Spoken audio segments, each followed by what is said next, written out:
So, if you missed it, I just did like an hour, maybe an hour and a half of um, some like art streaming. And what I made was I took some recycled cardboard and created another angel number for my wall, which today was 53. My Cheshire Cat inspired Mad Hatter number. So while I should look up the meaning of angel number 333, I do feel like, for me personally, because I was inspired with this look today, being very inspired by the past and nostalgia in general, which can sometimes bring people to an emotional state, such as crying, right? So like I have like tears on my face. So I added the tears to the angel numbers, but then I thought to balance it, I'd make this an arrow because this kind of resembled like the tail. So I think this is definitely a reminder of like going in the right direction, like doing the things that we're meant to do and navigating in a way that is true to yourself and true to you, and true to what you need to do. So this is a reminder not just to keep going, but that you are going in the right direction. So let's like look up 333 and see how accurate that is based on like, ugh, why is Google like this? But yeah, I came on here so we could get into some tarot, which I will do in a few minutes. I'm gonna give people some time, see if they want to file in. It's late. I missed it. There was like over 100 people in the tarot category earlier, and of course they were watching. There were 11 readers, which is totally fair. But now there's significantly less people on, and I should have probably done tarot first. But that's okay. Um, Angel number 333. Encouraged to set plans into action and let your personal strength be the guide, to trust yourself and put your thought into your choices. Yep, that makes, yeah, optimism, creativity, and intuition. Trust your intuition. You are doing the right thing. You're going the right way. That's insanely good. I absolutely fucking love that. Cool, cool, cool. It was just 222 on there. So yeah, like I said, it's funny because I kind of want to rearrange this wall, but at the same time, if I'd probably have to replace all of the tape that's holding it up, and I am just using Scotch tape so I don't damage the art by using a stronger tape. And I'm sure there's like better adhesives, but like natural wood and mostly cardboard and other kinds of paper. It just seems like Scotch tape was the answer and what I had at the time. But I used so much for each fucking thing.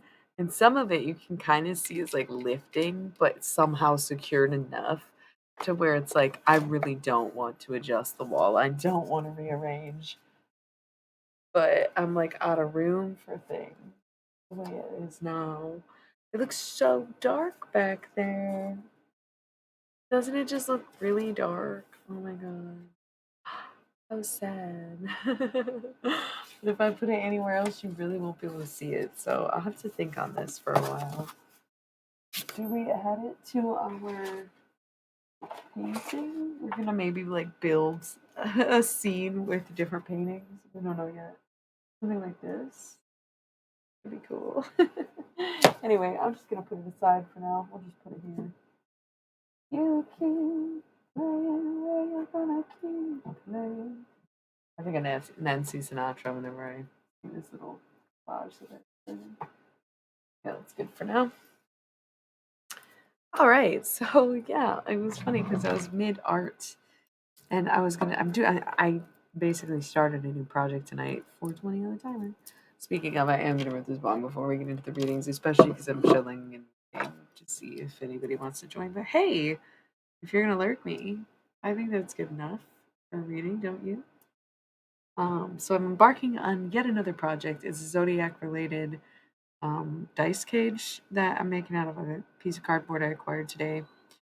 And I'm excited to do it. And I thought I was going to mostly use Sharpie, but I think I am going to use paint for quite a few of the layers. And because I didn't have water mid art stream, I kind of went, oh, I have tarot readings to do. Like it's rare for me to feel like there is actually a message or a pull to the cards which is why like lately I've been asking every night, like, what do y'all want? What's coming to mind? Yada yada yada.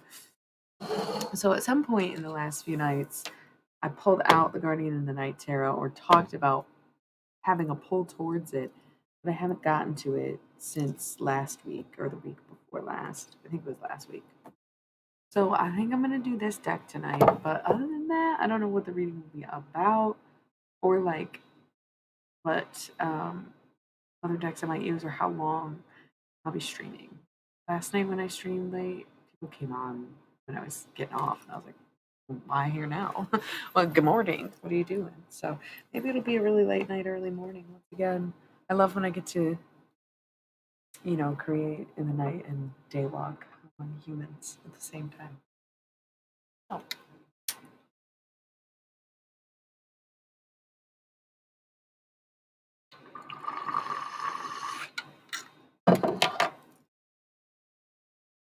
I was making my way through the movie. I was finding it hard to decide when it comes without warning. Push me over inside. I don't know the words. Once upon a time, I probably did, but God, I love that song. I love that video. I love that day, that moment in time. I would never ever wish to be in that part of my life again, no matter how much fun I had. Ever. I just couldn't imagine going back to being somewhere I was so unwanted or feeling the way that I felt as desperate or uncontrollable or lonely and inexplicable, and like how much pain and struggle came with the partying and the everything else. No, I would never want to be young again. Now I get it. When Gogo Bordello said, when Eugene Hoot sang, "I never, never, never want to be young again." I didn't quite get it because everyone else was saying, "Hold on to 16 as long as you can." Oh, the youth, 17, magic numbers and everything. Eugene was like, "Nope, would not want to be young." So powerless, manipulative in a way, but I meant easily manipulated, even. But maybe I was more manipulative. Um, so yeah, no, well, I would never. I would never.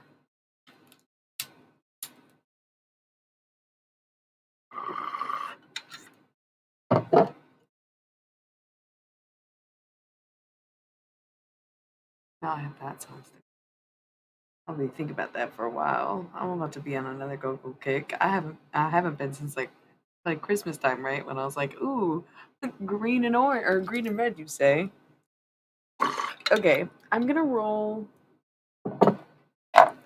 just these 3 minutes of ads. Not because I have to. Technically, I got 45 minutes on there, but just to switch into tarot. I think that I've got it all. Like I feel like the messages will come through really easily once I sit down to do it, and I just have to like get up, stretch a little. I notice like a bit more stiffness in some parts of my body, my back, my neck, and it might be the way I'm sleeping or the fact that I'm sleeping as much or the times that I am, or it could be my general menstrual cycle, which I always forget the different things that happen each day, each month. This seems quite appropriate, but um, I haven't been stretching as much. I haven't been exercising as much. I walk a lot, so I think, oh, I'm walking. It's fine. At least I walked today. But no, I still need to be doing my squats, doing my stretching, doing my jumping, shaking, whatever, you know, the kicks and shit. So I'm trying to get better at that and start doing that again because a lot of times I'm using my breaks for other things when I take these ad breaks. Whereas I used to just shake a little and stretch some and call it a day, come right back on. And I think that was the better habit than feeling busy, busy, busy, and like I can't take more breaks if I need them. So, that being said, taking one right now, right before we get into the tarot. So, when I get back, I am going to get into that. And since the chat is quiet and empty, I'm going to utilize it and I'm going to fill this with some information after I stretch. So, I will be back in 3 minutes or less.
And we are back now in tarot mode.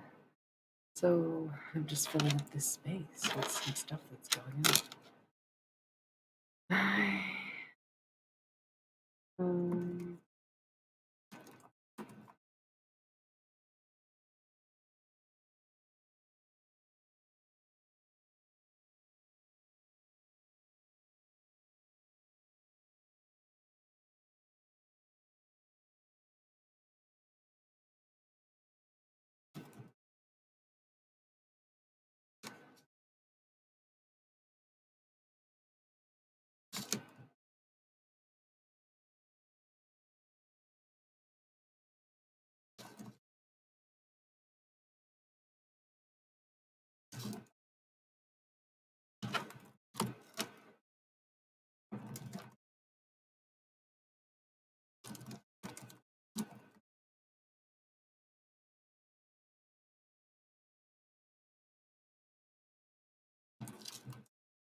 Utilizing the space. It's cute, isn't it? So hopefully somebody tunes in. They say, "Oh, let me read," instead of just talking. Out of my turn.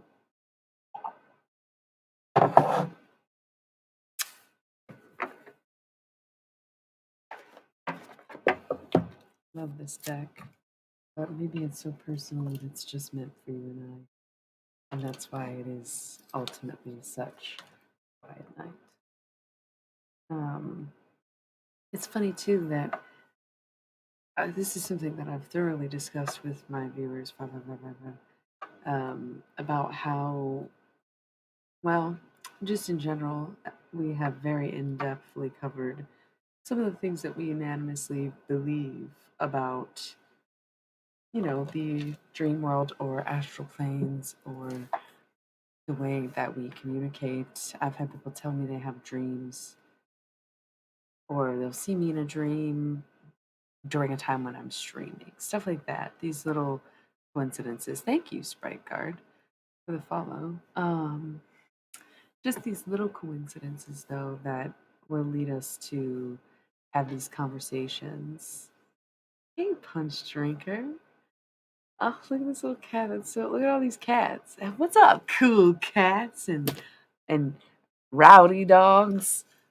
Danger dog? No, danger dog sounds so dumb. That's probably already a thing too, because dogs are dumb. Just kidding. I'm not a dog hater.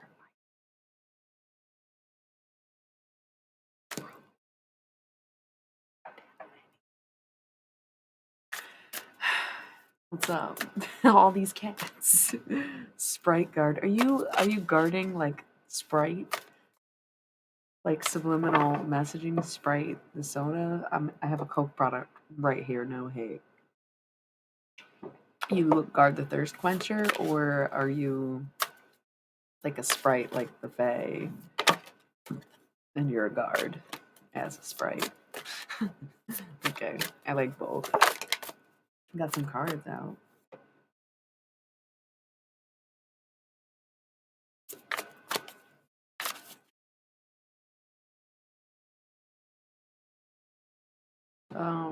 I always like to ask people, oh, cool.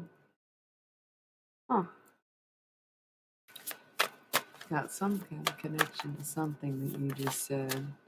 I don't know whether you're Chinese or if it's possible to be of the Jingwei or something, but when I read that, I got that little feeling in my head that I get sometimes when I feel like I connect with people, but I wasn't really connecting with you per se. But maybe that you have a divine connection. Are you a water sign? Yeah, that's by no accident. I don't know if you know your lineage to a T, but there's a chance that at one point, um, okay. I thought this was the moon card for a second because it looks like it out of sight, and then the chariot was right next to it, which is Cancer. I wonder if you're dealing with a water sign or if you've been dreaming about one. You're ignoring the message. Me asking if you're a water sign, you're taking almost too personally, like, oh no, you're wrong, I'm not a water sign. When in reality, you've had a water sign in your mind all this time. So it's not to say no, but it's not me, right? Something like that is what I'm getting. But those are your people. Um, okay, that's fair. It's not that I'm saying you're Chinese necessarily in your heritage, but you are connected to those people. Like I said, it's the people of the Jingli, and I don't know anything about this. I've never heard of it. I got a feeling, and then my ear started to kind of like you saw me itch it. Like I don't know how to explain, but they're basically bird people, or the people who come from the bird is how I should say it, and like you have ties to them. So it's not necessarily Chinese heritage as much as it's back then when things were different and maybe even built different. Just because it's Chinese mythology doesn't mean it was Chinese when it happened or was created, but rather was carried on by or even worshipped to an extent the Chinese people. So that's my interpretation of what you just said. So something about a water sign, you should look into people's signs. If you have like a crush or a loved one who passed on or a grandpa, parent, find out if they're a water sign, especially Scorpio, oddly enough, because I saw Pisces, Cancer. It wasn't actually Pisces, like I said, it just looked like it. And then Cancer, I was like, must be a water sign. Nope. Scorpio, death. All right. Could be somebody who already died. Six of Cups. I'm definitely getting like a familial connection, but yeah, Strength could be a Leo.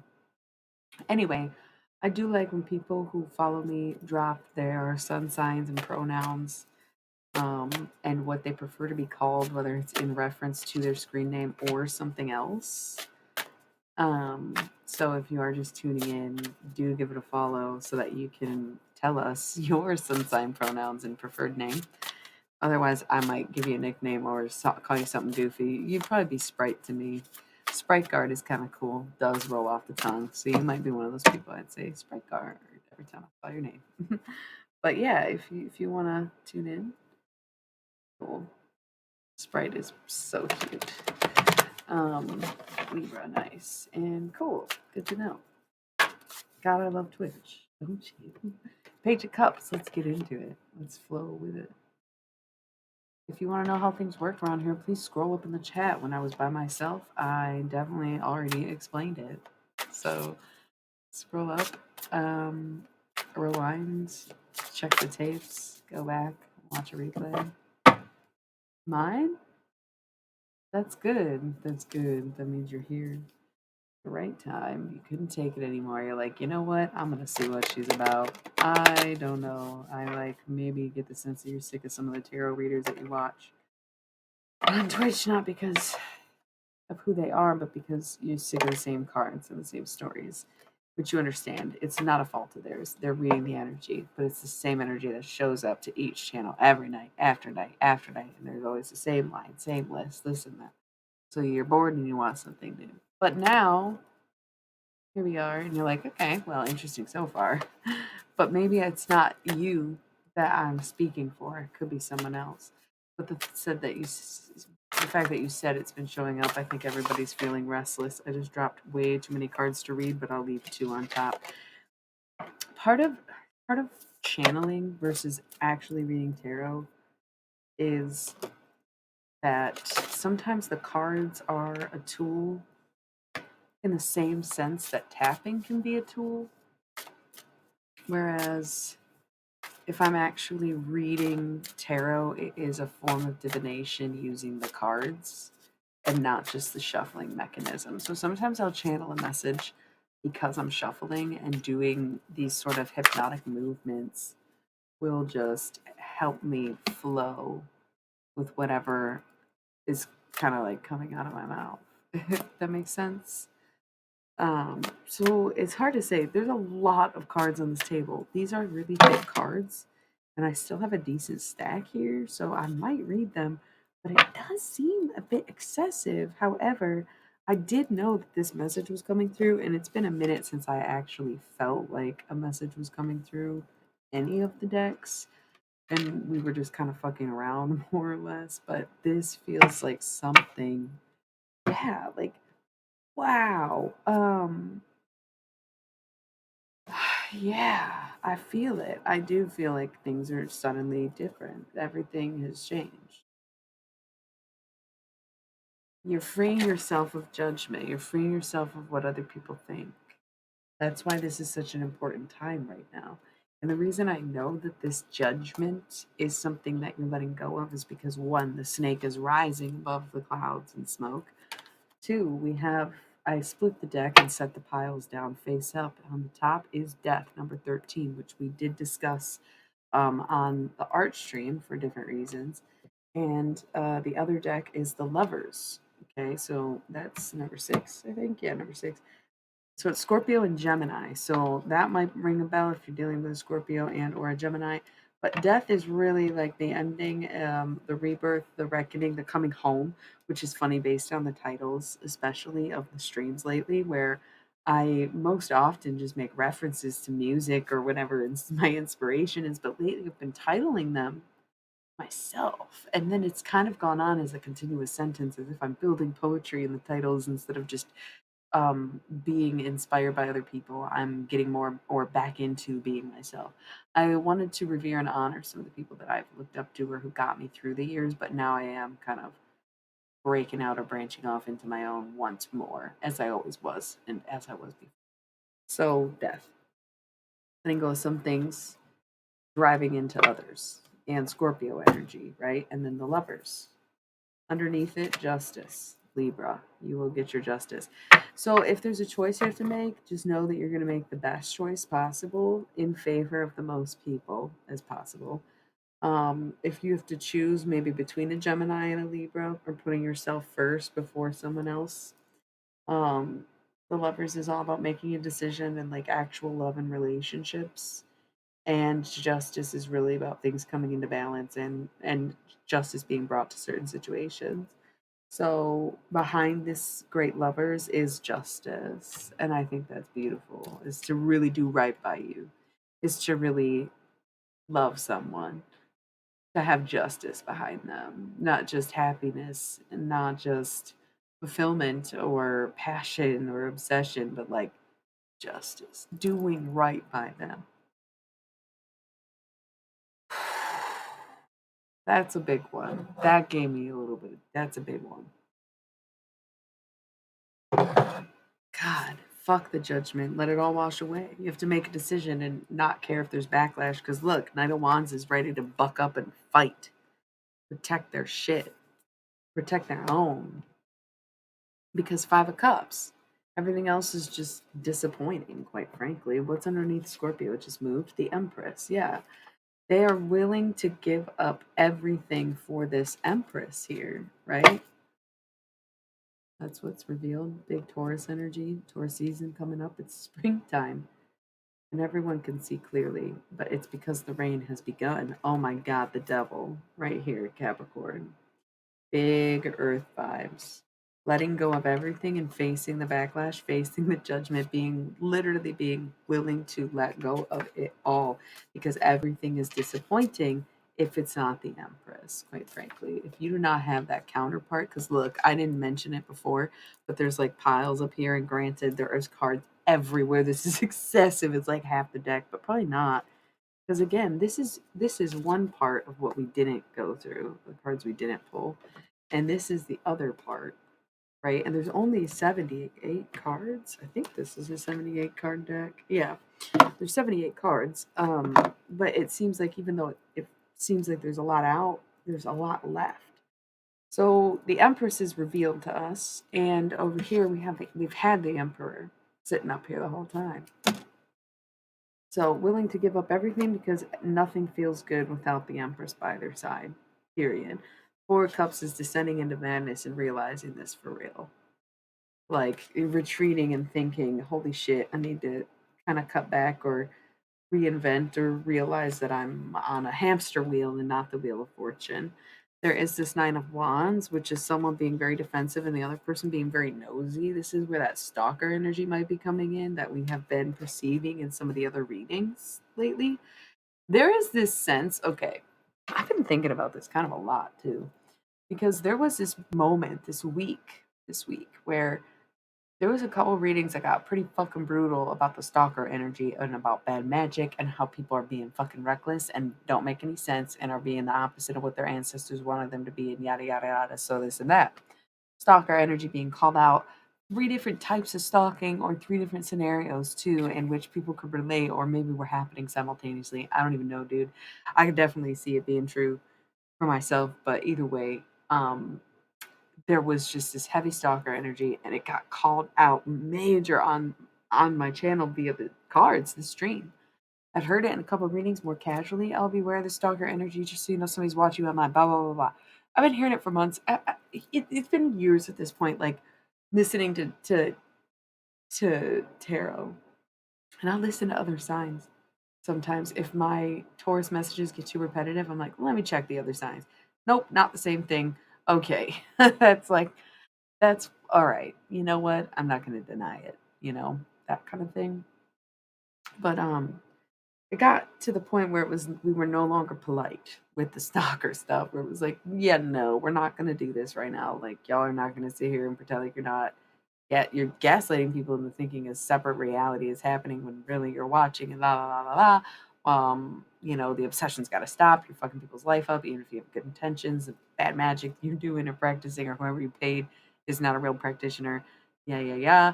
They try to fucking scam and get some money. They weren't actually allowed to do it based on the spiritual community, higher powers that be. Like you have to get approved for these things. That's what people don't get. And if you don't, then it's just backlash, bad karma, and probably a sentence at the end of it. You can go to hell for a lot of reasons, and you can go to hell for a lot of lengths of time.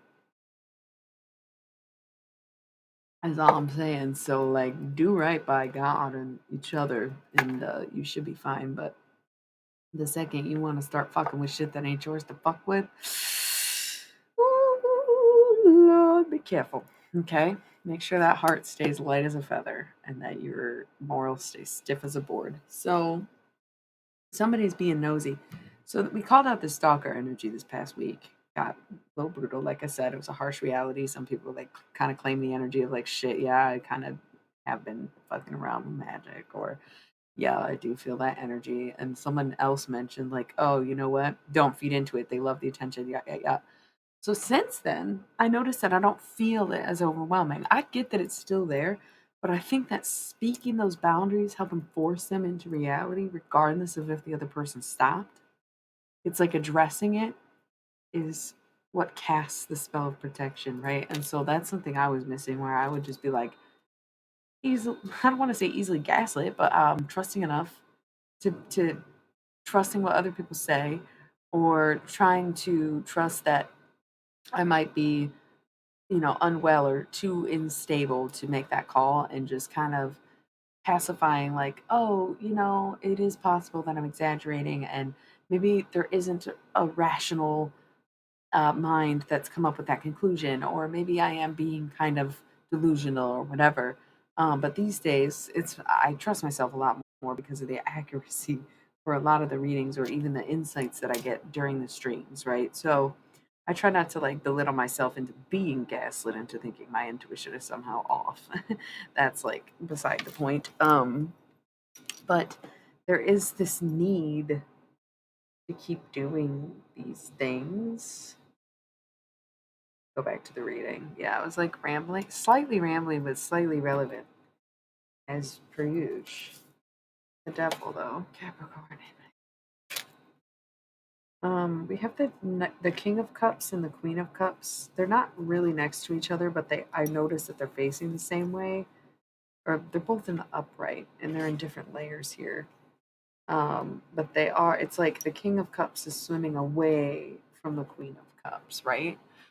And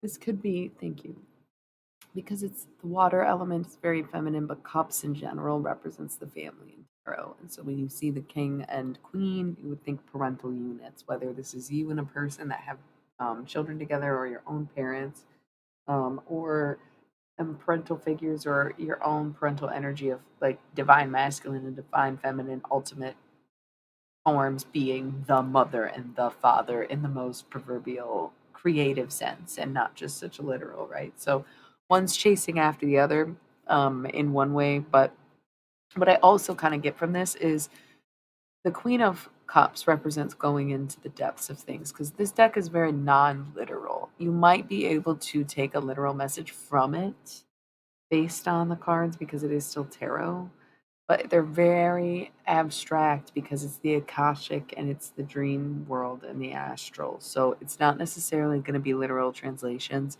or be as distinct as the other decks are going to be because it's very up to interpretation when you're doing dream interpretation. So when we see the Queen of Cups, we see that someone's going deep. You're going in. You're beginning a journey. You're about to take a deep dive, rabbit hole, if you will, but in a spiritual sense, not a paranoid conspiracy one. And the King of Cups kind of represents coming out of it, coming back up to surface, taking a breath, taking a break, being at the end of the journey, getting out of the rabbit hole, so to speak. So you can see that, yes, the feminine is chasing the masculine, and the masculine is trying to move on to something new, but it also seems like the feminine is at the point of going in and deep diving where the masculine just came out of that deep dive. That makes sense. Page of Swords, something came and interrupted. That was the whole thing. Now we've got this thing looking the other way. Page of Wands, something came in, a message or something. It's like this, it's kind of a standstill energy, but a message coming through no less. It's almost like this bird brought this message of feelings because it's wands, and dropped it off and then didn't leave or something like that. And then the Six of Cups definitely indicates family life and being close with someone and lineage, passing things down, but also celebration. So think about the ways that you celebrate and ask yourself if you're truly honoring your ancestors or if you're honoring the people who colonized your ancestors, or even if you're upholding traditions that no longer make sense to you or applicable to you or fit your life, then just stop doing them because you never know why someone wanted you to do it in the first place, right? Come up with your own. It's okay. And we don't know how much time we have left on the planet as a species, let alone as a human being in the individualism. Yeah, I know. Mine too, but you have to think that some of these colonizers been doing this for so long that at some point we were the people they colonized. And I'm not trying to erase whiteness and I'm not trying to ease guilt, but simply to connect with such deep, deep roots in a poisoned plant. That makes sense. Great example is that I grew up very Italian American, and there's really no other way I can describe that. I know that I'm white, but white people were even like, "What in the goddamn fuck are you talking about?" No, people don't just do that because we were very ingrained into Italian American culture. And my family, in particular, when they were in Italy still, which like my grandma was born there, so it was very close. This wasn't like distant. This was some of my relatives are still, I don't know them well, but some of them still live there. You know, they were farmers, small town, inbred, had to get out, whatever, right? So I grew up very Italian American, eating fennel on Easter and eating parsley from the fucking dirt and going to Italian American clubs where we would have dances and 6 to 9 course meals. And I had espresso for the first time when I was like probably not even 13 and been drinking coffee since I was 3. Biscottis, my favorite cookies, everything. Gnocchis for my Christmas Eve tradition alongside the Seven Seas, which I've never eaten. That is how hardcore Italian, right? Always had the what's it called? Cornicello around my neck. I found mine and dropped it and couldn't find it again. I need a new one. It has to be gifted. So that's so cool. That's so fucking cool. Like, send it if you've got a link. There, you can send links in here. So after all this time of being so tied, so culturally, socially, and ethnically tied to my Italian identity, right? Living in a place that was so dominated by Italians, I thought we just knew them all and didn't realize that there was just a lot of them there, kind of thing. Um, and it was very shocking to be in my 20s and someone telling me like, yeah, duh, look around, like that's not no, like, yeah, no, they have a very strong presence amongst the whole city that's not lost on anyone. And it was my great grandfather that brought a lot of them there personally through his basement type shit. So there was always this very strong tie to the culture for me, but then as I get older and started the process of decolonizing, being white and realizing that a lot of the things that I were led to believe were inherently racist, sexist, or just pure hateful bigotry and misogyny, but also that some of the things that I do would be very microaggressing, and I meant it in a very naive and innocent way, but it was really just ignorant and demeaning in other ways. So during the process of decolonization, I had to really deeply, and this also happened during bouts of spiritual psychosis and complete existential crisis to the point of like the like hospitalization moments. It's only happened like I think two times that way, like that to that extreme level. Maybe technically three, but one wasn't as deeply visual because it was early on in my spiritual journey, so it was like different. And they got progressively darker or stronger, but so did I. So when I came out of it, I was much better each time. And for some reason, near death experiences work on me. But a big theme of that, the darkest parts of my shadow, is hiding behind this cultural pride and having ties to something outside of whiteness, which is very difficult to have in America because so many people are just assimilated and accustomed to, oh, I'm white, because they are embarrassed that their families were slave owners and shit. Like, nope, sorry, all mine got here after that. So, like, it wasn't me. But in other areas of the world, in other parts of the centuries that have passed before me, yeah, Romans, Italians, they were kind of the worst people ever. They were like worse. They invented the British, basically. You know what I mean? Like, if it weren't for the Romans colonizing the rest of the world, the British would have never had any idea how to colonize like they did, right? So they were like the ultimate colonizers. Okay. So like around Christmas a couple years ago, my cousin, deeply Italian, like so much, all of this, all the stereotypical things too, I just remember growing up whenever we would argue, and like even now when we're like exact like being sassy or sarcastic, adding the at the end of all the words. Just come here. Well, I don't even want to share. Well, I don't even know what you're talking about. Like I don't know. Like I don't know how to explain. Other than that, right? So my cousin did one of those DNA tests, and obviously they're faulty. These things can change, and they say that there's too many variables. Um, but there was no Italian DNA on her whole goddamn chart. There was none. So it was like, oh, well, we're only like half the same thing. But that's interesting because if you're not any, then I'm good chance I'm not any either. That's fucking crazy. So at one point, the people who I am, despite the fact that, again, my fucking grandma, this is not some ancestral down the line shit. This was like, I knew all my relatives. I've seen the houses that they grew up in Italy. I haven't been there myself, hopefully someday. But like, again, this is very close, and we somehow are not Italian according to the genetics. Okay, so which tells me a few things. One, it means nothing. Like it kind of means nothing too. It's so traces so far back that again, this the difference between the ethnicity and culture, I guess, or culture and heritage, or I'm sorry, culture and heritage versus ethnicity and oh god, I just thought of a better word for it and I can't think of it right now. Genetics, I guess. Um, But at some point, we were probably people who were oppressed and colonized and sought refuge or were forced to come to Italy. And that never dawned on me. I never considered that. I just had to reckon with the fact that I had colonizer blood in me. And there's a good chance that they weren't even really the ones colonizing, but were colonized and ended up, I don't want to say crossbreeding, but intertwining a long time ago. Better chance of me being Turkish than Italian. It's like something that just happened. Yeah, it is complicated, and it's like that's the kind of stuff that comes up in these readings when you go way the fuck back, where it's like, where did it all begin? Maybe it didn't start with you. Maybe it didn't even start with your parents or their parents, and it started so long ago that we've gotten so distant from it that we didn't even think of it as an issue. We didn't think of it as something to fix. We didn't think of it as something of our own. We didn't think it was a problem. We didn't think we needed to care or should care or that we had time for it, you know?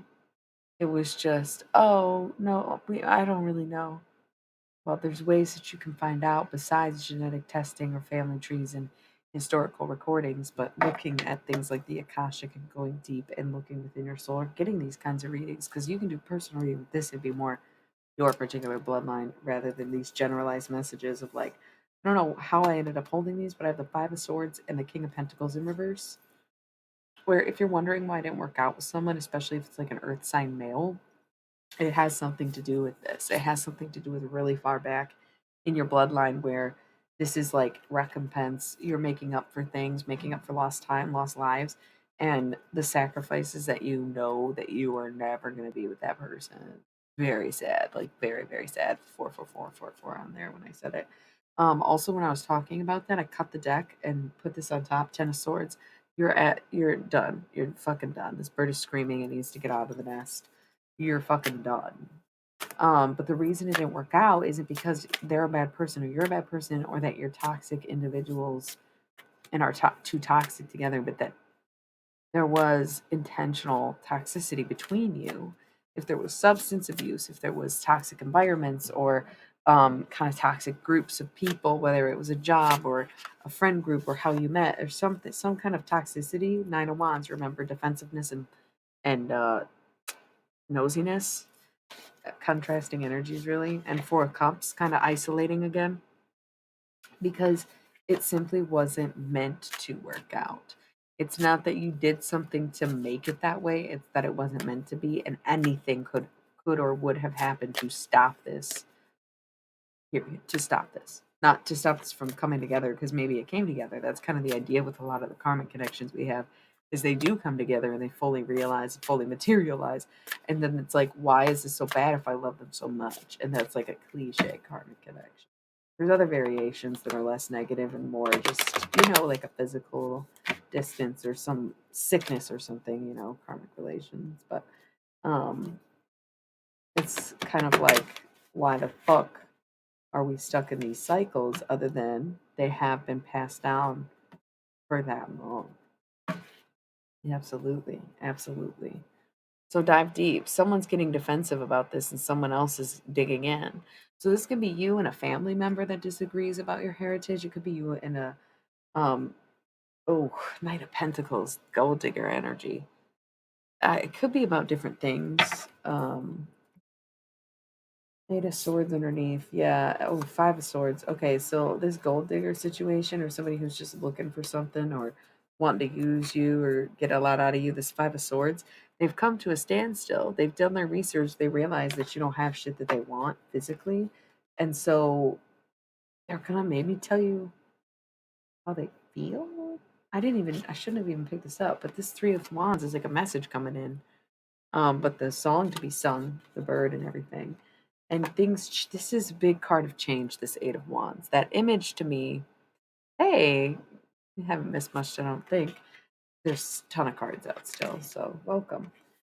This Eight of Swords very, very much looks like change to me. It's like being underneath something and seeing these swords around it coming together, working at something, and rising up, being released, headed towards that moon and that new energy, right? But right now, someone is being very defensive and it's making the other person very nosy. Okay. Judgment is still there. And the Empress is moving to reveal Six of Pentacles. which is very successful and stable, so good for you. Knight of Pentacles again, golden digging energy and like something not working out anymore and then coming in and telling you about it basically. Okay. Seven of Swords, not doing anything, just kind of sitting and, waiting to make that move. Four Pentacles, searching for more information while the other person searches for you. See the rabbit searching, the fox searching for more. 10 of Wands, you cannot keep doing this. You can't keep holding back. You can't keep the tide from rising, and you can't keep the ocean from falling in. You know what I'm saying? Like, you can't just try to suppress the way you feel or hold back in the things that you want to say. Your own personal breakthrough is the release of these things. And sometimes releasing them is just to admit to them, right? Write it down, scream it, shout it, sing it, tell the person that you're with that you love them, and all of that. But whatever you gotta do, you gotta release the emotions you're feeling. Maybe you're in a relationship, it hasn't been that long, and you feel like you love someone, so you're like, I don't know if I should tell them. You should. You should. It's not gonna freak them out. If they love you, they love you. And if they don't, you gotta get out of there. Okay? 10 of Cups. But your happiness is right there. 10 of Wands. It's you are holding back your happiness. You holding back your feelings is you holding back your happiness. Okay. Period. Ace of Swords. The knowledge is coming in. You know that. You're going to find out the status of this person or like something like that. This isn't supposed to be a love reading, but the emotions that are being held back definitely are like how you really feel. And that's why it's relevant like that. But there's going to be information that helps you express what it is that you need to say. Two of Wands, right? Two different pages here, the femme and the masculine. So you need to get on the same page if you want to keep going because the magician is here to manifest. Love it. The emperor, as we mentioned, sitting on his perch, waiting for his empress. Nine of Swords in reverse, no longer fighting this, no longer torturing themselves, no longer being inactive, no longer not approaching. Ace of Pentacles, willing to protect and provide. Willing to protect and provide. The sun, things truly working out. Leo energy, the warmth of summer really approaching faster than we think. 10 of Pentacles is the next thing I see, and then there's like above it, and technically on it, there's like a fuck ton of cards that are all mixed up, face down. But I feel like in order to get to this 10 of Pentacles, which is one of the highest cards in the deck, wealth above all things, things being so bountiful, fruitful, and gracious. But there's all this shit on top of it that we have to get through first in order to get to that 10 of Pentacles. So like that sucks. And over here we see the Page of Pentacles where we're really reaching for something. We're going out of our way, coming out of the water and up into the sky to grab what we feel is ours. And so there is this fight of like following your compass, following your North Star. I wanna reach out and grab you, you know. Abracadabra. I wanna reach out and grab you. I don't know any other words. Some kind of energy like this, using all your tentacles, using your reach, feeling connectivity, um, not becoming what clogs the machine. Okay, Page of Cups, energy, Emperor is going in the pile. We have this pile here, Eight of Pentacles. So being very diligent in your work, supporting the greater good and community or the macro picture, but also staying true to yourself because ultimately that is what that card's about. King of Wands takes notice and also has someone on them, either pecking them, beckoning them, bothering them, or someone reminding them, do this, do that. You no. Ace of Cups. It's about changing your perspective. Just start seeing things in a more positive way and let that unfold. Let it begin. Let it amplify right now. Wheel of Fortune. That shit's about to turn. Like, you got to remember what it is that you're yearning for, what you were yearning for in the first place, or what you would have wanted 20, 30 years ago. If you can't think of what you want right now or you don't know where this is going. Two of Cups, it's love. It's what you've wanted since day one. It's what you wanted back then. It's what you want now. It's what you want always. It's what you want forever. It's what the universe wants of you. Two of Swords, make peace with that. Peace, Frog. Jim Morrison. Play the Doors. You're in love. It's been the message, like, consistently across decks. There's just this feeling of like, you don't know why you can't eat, you don't know why you can't sleep, you don't know why you can't stop thinking about this person, you don't know why thoughts of them being with someone else makes you angry, even though you're not with them and they're not with you. It's all what the fuck, you're in love. That's, like, so obvious, isn't it? So, 6 of Cups, yeah, you just want a family with this person's face down. You might have a family with someone else, and that's what makes it hard. You're like, "No, I can't be. I totally agreed to do something else." But Ace of Wands is tipping to its side where you don't feel the same way about whatever it is that you have. And that's not justified. If you, like, I don't know, it's like definitely chase your own happiness, but never blindside anybody. You better let someone know how you're feeling before you just say, I want a divorce, I want a separation, I want to break up. And they're like, what? I didn't see that coming. It's got to be, hey, my feelings have changed and I'm not really sure why. Okay. Is there anything that influences that? Yeah, there might be. I think I might be having these feelings. And I don't know if this is the thing we're supposed to work through or if I'm supposed to explore that, but I think I'm leaning towards exploring that. Okay. So what does that mean for us? Well, that means that you can stay here and wait, or you can get on and let me, or whatever it is, you know. So it's like you have to be cordial with other people. You have to really have in the right incentive, or be just and fair in the things that you do. Oh, okay, that's good. Oh, yeah, exactly. Over explaining something is better than keeping it from them entirely. See, and see how much it's like helping though to express. I love how you both brought in your these separate messages. It was 4 for 4 with 4 viewers too just now. But to say that yes, communication definitely helps and these things are really good. And they can make drastic improvements very fast or very quickly, and that's a fucking beautiful thing. So I really love. I'm sorry. I know I kind of was going to talk about that, but I wanted to do the reading first, and then after in the chat. I feel like if you're kind of new or just not here that much, like we do get a little like that sometimes around here, where we're like, "Yo, shit's more fucked up than you can fathom. We do need to do something. The least we can do is discuss it with one another." So I think we will have to get to that, especially if people are feeling some type of way or passionate about those things. This is definitely a queer space, so I think that it's worth discussing after the reading when we are in chat mode. Definitely. So Knight of Cups is masculine energy in the Knight, and cups being water would be feminine energy. So masculine presenting feminine could be a water sign male, or just like having like a toughness but also a softer perspective, like being strong like the swan, but also like knowing that you want to move smoothly and have calm waters, right? Five of Pentacles is that protective energy, but not much to be protected. Revealing the Hanged Man, freeing yourself slowly freeing yourself of a situation. So this card was kind of tipping onto its side and face down. What you don't realize is you're slowly getting out of something. This Hanged Man being here means that he's less and less dedicated, and he's freeing himself more and more. No matter how much it hurts, Three of Swords, no matter how great the heartbreak of having to let this situation go, Queen of Wands, you must free yourself, no matter how heartbreaking it can be to not want to give up on something, or to not know if it's truly meant to be given up on, or if it isn't really for you. And it's so hard to know if it's a bad day or a bad relationship. But again, here's these cards kind of tipping on their side. Queen of Wands taking action. What's stopping you? Seven of Wands, you feel like you have no support.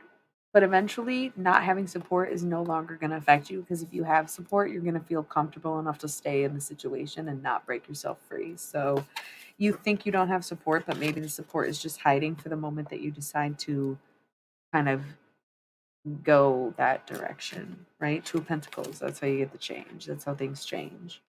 Okay, you change your situation, and and suddenly you'll change the way you see things or the way people see you. These are mostly on their side and face down. What are they though? Four of Wands and the World. Yeah, this union is not meant to work out. Straight up. It maybe is never going to come to union, or it needs to end, but the Four of Wands is definitely like a union. Two birds singing the same song, and the World is things really working out. So if we're seeing this on its side, you already have your doubts and hesitations on whether or not it's going to work out.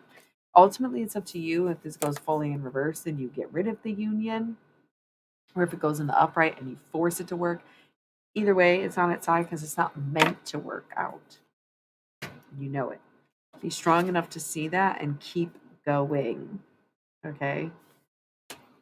5 of Wands. Yes, it might be hard. You might be emotionally fighting for your life or just feeling flatlined in a sense and working through these rushing waters and feeling like not strong enough. And the Hermit, right? Being very lonely, being single, Virgo energy, looking within, relying on the self, again, lacking that support and saying fuck it anyway. But here we do finally get to the 10 of Pentacles. That's when it all pays off, is when you're totally alone and you think you have no one. All of a sudden, that's when the true reunion comes in. That's when you find what you're supposed to be dedicated to. And it'll happen after everything else has gone away, isn't it? And they will have regrets, not you.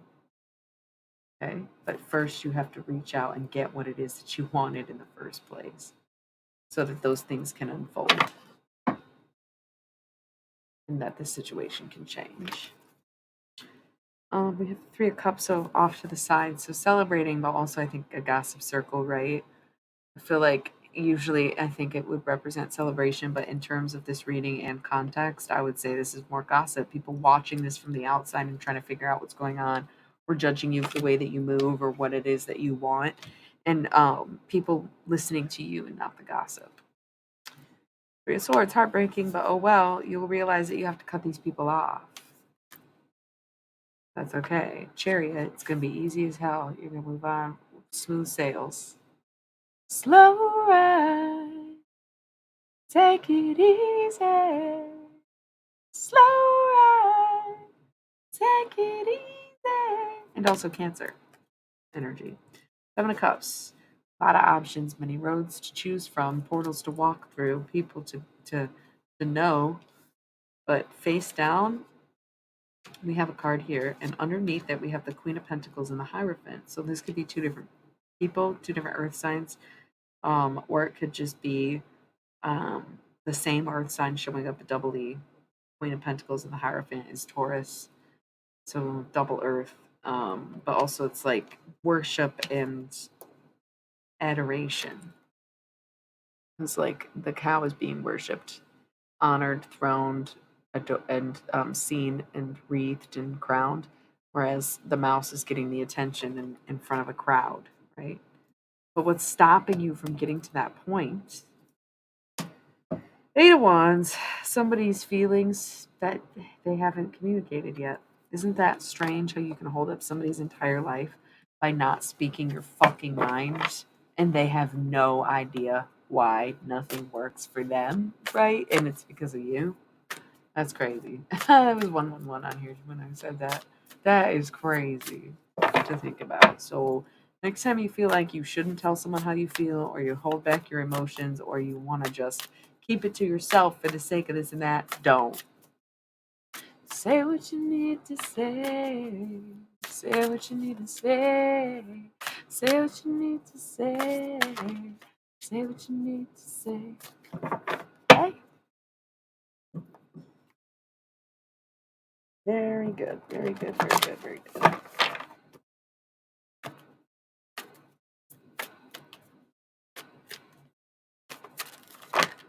I was going to be done with this deck, but if they insist. Death, again, that was one of the things that was face up in the first run. Scorpio energy, renewal, growth, but also letting shit fucking die off. 6 of Swords. Through all odds, persevering through those troubling waters, and King of Wands waiting for you at the end of that journey.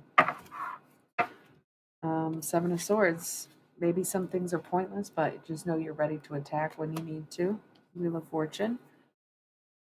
All going to work out in your favor. You may be bored or think you need to do more, but just know that all the practice you put in will pay off and you'll be ready to go when it's ready and time for you to do that, okay? Page of Swords, something's going to come in and disrupt the way things are going now. And you're like, damn, okay, said Knight of Swords or Knight of Wands, because you got the King of Wands here represented again, Knight of Wands. Eight of Swords, lifting you into a new phase out of the darkness, just to chase your passion, just to follow the dream, follow the burning, of your own heart's energy. Okay, Three of Cups. This is more celebrating. Six of Cups or Pentacles. Six of Pentacles. The Bull, more Taurus energy, and really stability. Love to see it. Love to see it. Okay, so I think that's it for this deck. Such a great deck.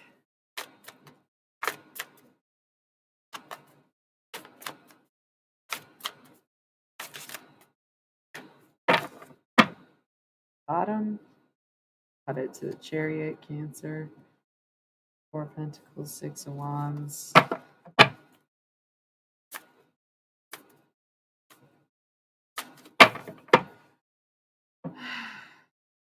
The Sun. All right. A song popped in my head, so I kind of want to be anecdotal. I've been thinking about this a lot. Imagine your pet turtle died or something. Okay. So you're like the only person you know that has a turtle, but you have a turtle and it's so cool. But one day it dies. But part of the reason you were so drawn to turtles is because you're from a turtle place, right? And what I mean by a turtle place is like, okay, you're from Turtle County, and you travel down Turtle Road, and you work in Turtle City, and everything says turtle on it because that's where you're at. Okay. And so you just lose your turtle and you're like, damn, there's a lot of fucking reminders of this fucking turtle. And there isn't really shit you can do about it because you're not going out of your way to remind yourself of the turtle. You're not watching turtle videos or going out and fucking looking at turtles at the pet store and saying, God, I miss my turtle. You're just living your life and you're constantly reminded of turtles just because of where you are. And while that never bothered you before because you had your pet turtle, it suddenly hurts more, like, to just have to see the word turtle everywhere. Because you're trying to get over the loss of your turtle, your pet turtle. Like, you can imagine that's frustrating, couldn't you think that that's maybe difficult? And so you just can't look at turtles anywhere else because you're constantly being reminded of turtles when when you no longer have a turtle. You're supposed to be getting over your turtle. Okay? That being said, that's it. I don't know if we're gonna do any other decks or if we want to talk or who's still watching, lurking, whatever. But I've got like 7 minutes until I have to roll the pre-rolls. So I'm just gonna roll them now because we ended the reading and we're like done with that portion of the LOL. I'm sorry about the fire. I hope everything's okay. Turtles was an analogy, just like missing something and being constantly reminded of it. Thank you. I liked it too. It was really good. It was high spirit. It was definitely like, yeah, good, good, good, good. I'm glad. I think for me too, or I don't know. I feel like for me, it just lined up with exactly how I've been thinking and feeling. And amen to that. I'm a journaler from day one. I have had a diary since I was like able to write. It was one of those soft cover ones with the lock, so I felt like it was secret, but my parents could easily just probably do this. It was like it's a child, right? I don't think you should really have autonomy until you fully understand your own thoughts and what you're saying, right? To some extent, there's a level of safety with kids, right? I think. I don't know. I don't have any, so I don't have to go through this moral dilemma. But wow, nice. We're like opposites. I've kept one my whole life, literally since I could write. I had that diary, and then I'd have like random journals. I remember one in particular was like circular and had a smiley face on it and was bound just at the top, so it was like one of these kind. And that one I wrote songs in. There was a lot of smiley face ones. There's a square one that had like smiley face print on it. Just a lot of things. So yeah, and then I just so many different ones: sketchbooks, composition notebooks. Just I've got so many. A lot of some of them I fill, a lot of them I don't. I would say most of them I don't. But they're everywhere. Like if I open this drawer, let's see how many journals I have in here right now. It's just because it'd be funny, and I got 5 minutes until the actual timer thing goes off. Here's one I've never used because I bought it not realizing that the paper inside of it was like this. So this is going to be probably for sigils and spiritual stuff because I couldn't decide, and then I brought it over here. It's like weird paper. I don't know. Um, this one is what I've been using for like channel messages and lists and stuff related to the stream. But I started filling it up so damn fast that I was like, okay, maybe I should have other paper. I think I got over the halfway point, but yeah, so a lot of like random, almost kind of goofy notes in here. This is a photo album I bought. I actually should put some pictures in here. I'm gonna do that. Probably like right now, just they have photos laying around. Um, and then I have a composition notebook, as mentioned. This might be mostly, nope, it's not mostly empty. This is also about half full. I think this is when, yeah, this was when I was in the hospital and then like had to be in a outpatient kind of thing for like 2 weeks, very intensive, like 5 hours a fucking day type shit. It was worth it. It was great, great time well spent. So the first thing is things I am grateful for. I'm going to read this list. This is what I was grateful for after breaking 16 of my vertebrae, among other injuries that include how I got the scar on my finger and a traumatic brain injury. This is what my list is of things I'm grateful for: water, shelter, family, nature, my body, my mind, painting, breathing, childhood memories, my parents, mom and dad, my siblings, brother and sister, my cousins, my friends, my treatment plan, getting a second chance, my nightly American spirit, morning coffee, strawberry pocky, meditation music, puzzles to keep my mind working, CBD lotion. I really meant THC lotion. That shit is so fucking bomb. Um, I have some of it's notes, some of it's literally like, today I spent my day, it's different phases in my life, and some of it's more chaotic and artistic, and a lot of it's poetry, right? Um, the rate in which I am healing, drawing, music I enjoy, writing, resting, cleanliness, purification, prayer, gratitude itself, vehicles for transportation, surviving, tools for thriving, everything. And then I made this like side note. This is Viktor Frankl, author, whatever that is. Probably someone a therapist recommended to me. So then the next page, this is what I was manifesting. That's what I was grateful for after almost dying. Probably should have died, maybe did die. Was in a hospital for like 2 weeks, almost had to have knee surgery. Could not really walk for months. Had to go to fucking occupational therapy and physical therapy. Like, I like should have been dead, was left for dead. Mentally fucked. So many broken bones and shit, right? I was never the same. But that's what I was grateful for. This is what I was manifesting. I haven't read this since I wrote it. Just saying. We were just talking about notebooks. I got 2 minutes left. Gratitude, good paying work, tarot customers, art sales, lewd sales, gratitude, abundance, flow, new hoop skills, solid friendships, storefront like a tarot business, gratitude, debts paid, homestead, loving family, house plants, gratitude. I think that's on there twice already. Um, my cat. My brother was 111 fostering my cat like a few years ago, and he was like, you're never 11111. You're never getting this cat back. It's mine now. I put it on the list, but I didn't mean it. He can keep him. They're so happy together. Just the boys being boys. You know what I mean? Happy family, fun with friends, like my job, own a business, boss bitch, run it. Okay, I was being a little lazy. Gratitude again. This is what I'm manifesting. Put gratitude on this list 3 times. Meditation, prayer, protection, nonprofit, gratitude 4 times. You can, and then I put some lyrics. You can normalize, doesn't it make you feel alive? LCD sound system. Laugh out loud, love you. So I put gratitude on my manifestation list 4 motherfucking times. That's really something. And that's who I am at the core when no one's looking, I guess. And I'm sharing that right now just because I wrote a letter to myself too. They suggested it, or maybe I don't even think they did. Maybe they did suggest it. I don't know. I almost want to read that too because it's kind of nice to hear people talk kindly of themselves, and maybe it'll encourage you to do the same activity.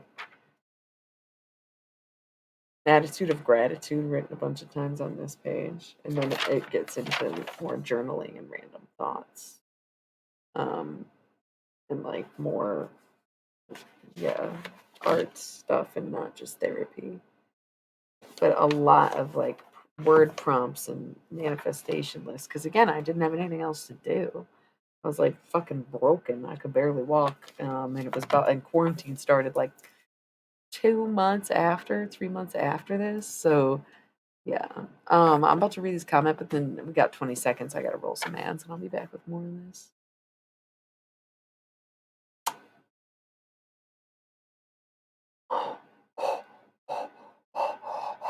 Oh my god, dude, that is terrifying. I'm so sorry. That would freak me the fuck out. Like, just packed away childhood stuff, and you're, oh my god, no. Like, thank you.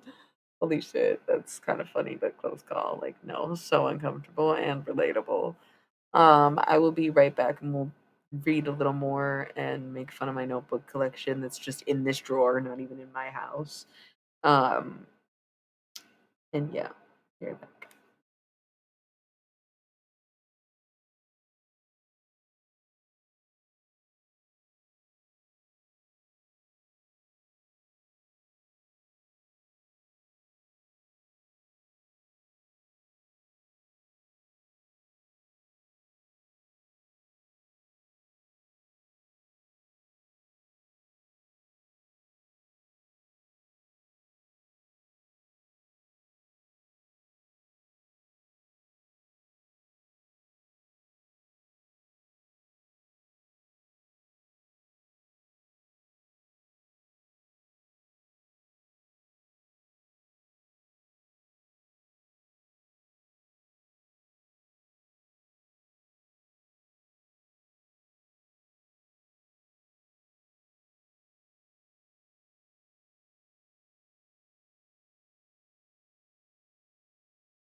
Okay.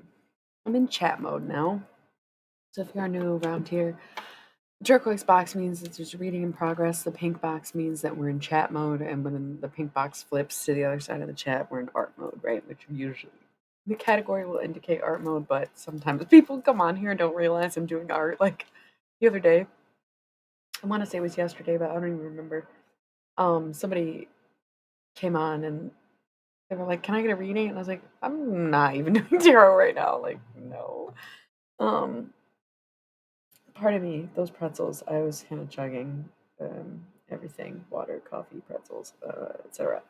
So there was that reading was very in depth. I think it was really beautiful. Those cards are very delicate and heavy at the same time. They're light working for the shadow, it feels like. So I feel like I just want to take some time, if not the full hour, then probably at least the next 30 minutes to just kind of chit chat. Um, and if anybody wants guidance on any topic in particular, or if you want to choose one of my decks based on an intuitive call, or if you know which ones I have, or if you even want to go on my website and see the list, I cannot get the description pages to work for some reason. But you can do that and we can get back into tarot. But for now, I'm kind of just chatting. So where we left off before the commercial was how we were talking about journaling, and I was like, I take my journaling very seriously, and I started to go through this drawer, just one drawer, and pull out all the journals that I had in this one drawer, and not all the journals that I have in this room. Like I don't even think it's all the journals in this particular space, let alone like the whole room itself, right? So I haven't read this. I'm peeking over it. I hope it's like appropriate, but this was a message to myself after the injuries in the, so dear me, thank you for the wild times in life. You are truly a rock star. You have been so much fun, not only for us, but for everyone around us. You have always been a bright and shining star. Just because some people can't handle the light doesn't mean you should dim yourself. It's okay to be weird. It's okay to have goals. It's definitely more than okay to ask for help. I hope you stick around. I have a lot of helping to do right now, healing to do right now, but I couldn't imagine life without you. Your insatiable smile, your funky hair, the way you make everything colorful, you would be missed. So I guess I am asking you to heal with me. Paint for us, pray with us, be a part of us instead of staying apart from us. Everyone needs a break once in a moon. That's blue. We all feel sadness once in a while. But it doesn't have to last forever. Maybe you were lost, but now I have found you, and I am so grateful to see was is to come. I think I meant what, but I put was. Please stick around. You are so deeply and truly loved to no end. Believe it. XO me again. So yeah, and then it kind of switches into just like daily whatever. Nothing really noteworthy. Thank you. Thank you. I'm happy to hear it. I'm also not done. How many more journals are in here, lady? A lot. Pronouns flexible, by the way. Two pairs of glasses, also. Solid glittering, clattering. So there's this one. My parents gifted me this when we went on vacation when I was in the fourth grade. Just this. And I wrote it at one page and then picked it back up when I was like 19. So this is like really random writing, and then I like started using it again in the last couple years, but this isn't even to the halfway point, but it's one of my favorite journals, so that's why I'm very sparing about writing in it. It's got this like nice soft like quilty cover. It's just so cool. So I'm gonna open to a random page and see if I can read an excerpt. But some of this was like some of it's unhealthy writing because like I didn't understand the ebbs and flow of my cycle or my mental health and like hadn't done therapy or anything. I was like 18 for a lot of this. So, and I have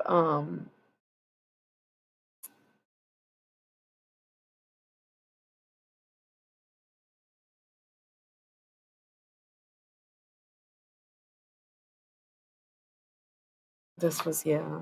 I think, well, it's almost clear to me that I was dealing with my alien pheromones when I was,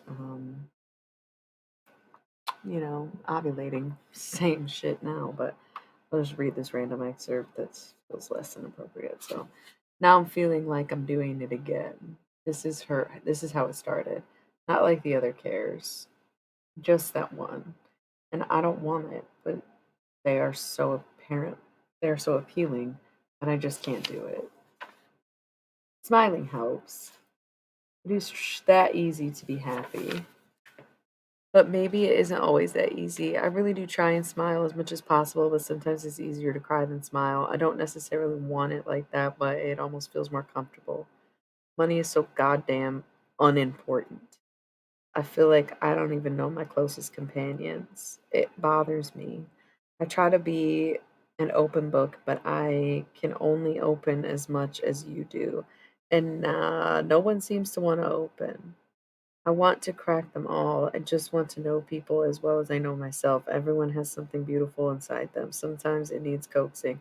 I want to find it in everyone. It gets hard trying when it gets me going in the opposite direction and I see the ugly because there is a balance. Maybe I will find the beauty only where I need to and not in just anyone, but I care so much for these people, so I really hope it pays off with them. And if it doesn't, oh well, just another experience. What we do, more memories, more emotions. But experience, that is all life is. That's why I don't understand not wanting to experience life. I'll never understand why I did it. And then I start talking about how someone killed themselves or something dark. Yeah, I was like 18, so it was like basically the people I was hanging out with and doing drugs with, and me like being like, "Oh, it's such a surface level relationship. I hope that we can form deeper bonds," and we didn't. Um, it was silly. And then I tried to find my own people. Thought I did. That also backfired on me, etc. And I have this notebook which someone gifted to me. I haven't used it yet because again, weird paper. It's like grid paper. So I don't think I'm just gonna draw constellations, but maybe I don't know what to use this for yet. Dot sigils or something. So I think that's it though. That's all the notebooks in this drawer.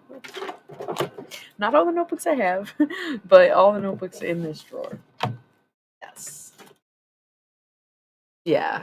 Well, because as a writer, you'd be surprised how much of my little scrap writings that I will look back and I'll be like, oh, damn, this is good.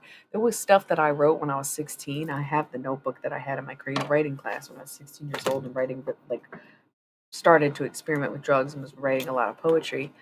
And I used some of it to publish when I was like 21, you know? So I haven't published anything in a while because the self-publisher that I use got eaten by Amazon. And as much as Jeff Bezos owns Twitch or whatever, I'm just kind of salty about the whole situation.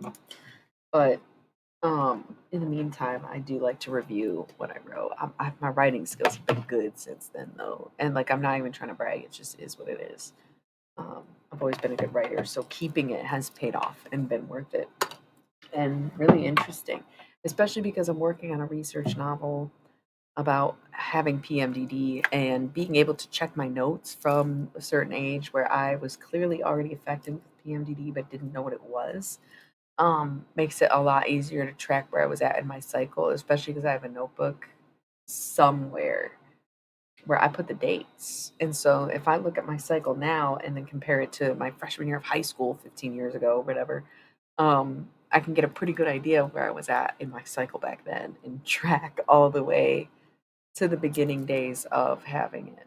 And that's crazy to think about. So it does all pay off in the end in some way, shape, or form. Yeah. Anyway, so I have some pictures here, and there's some of people that I thought I loved who ended up not really loving me so much, and some of myself. So I'm going to put the pictures of myself in this here cutie little album while we sit and talk. So who's still here? Who's lurking? Who's doing what?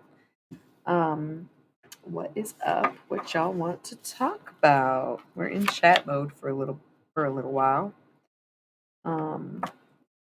Just because I did a pretty good but long tarot reading, and nice. That's still a pretty good chunk of time. That was already 13 years ago, right?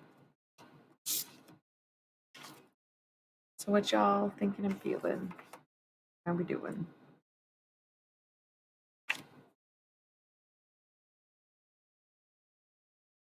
Okay.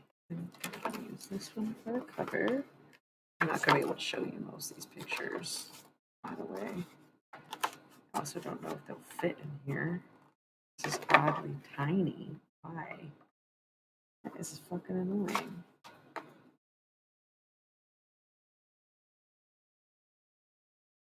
And all I ever knew, only you. See? I love that. I recently found a fucking printout, right? Because we used to have to print our work and not just like type it and email it or whatever, upload it way back in the days. But I found an old story, like a print of an old story I wrote when I was like 16 years old, and I was so fucking impressed. I was like very, very floored by my own work, and I don't care if that sounds conceited. I was 16 and writing some very beautiful work, very imaginative stories. I couldn't be more proud of myself um, back then, and I think at the time I knew it was good, but even I underestimated.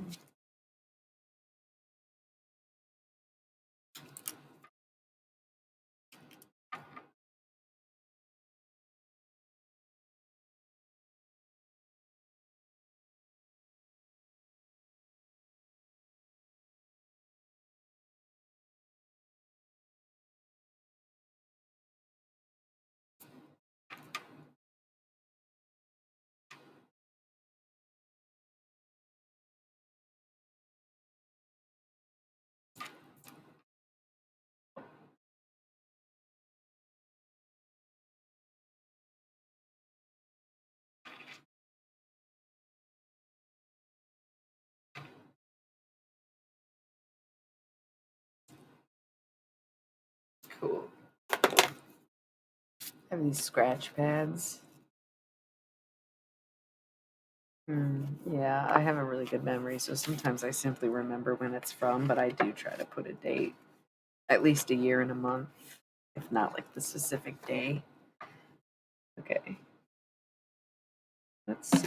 Do these pictures fit in here or what? Are they all going to be too big? I know. I want to fill this with art, but since I just have it sitting around, I just felt like I should fill it with the pictures that I had printed already. How the fuck do these get in there? Is it the type you lift up?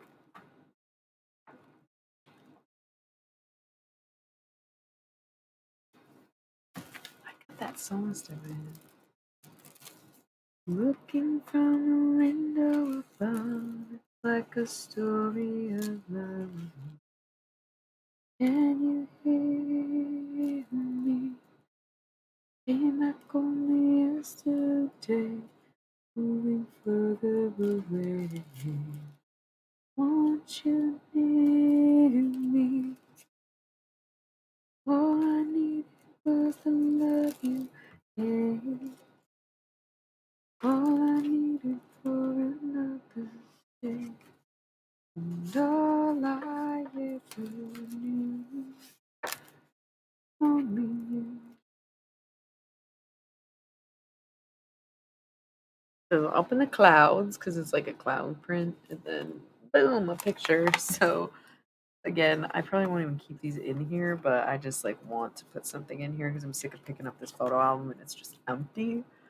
So I'm putting pictures in it because we're not really talking about anything. I'm just taking a break in between tarot readings.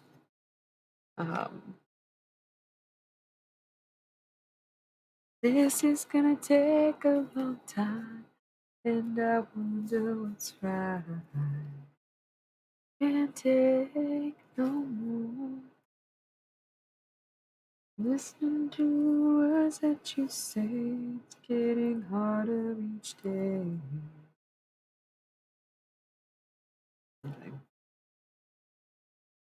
Can't take no more. All I needed was to love you, yeah. All I needed for another day. And all I ever knew, only you.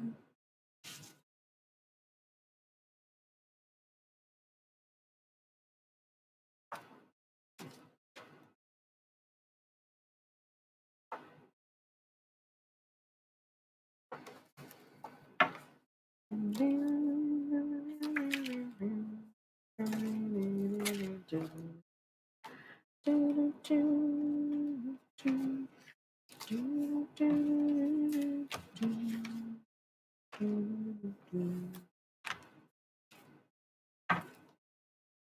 I needed was the love you gave. All I needed for another day. And all I ever knew. Only you.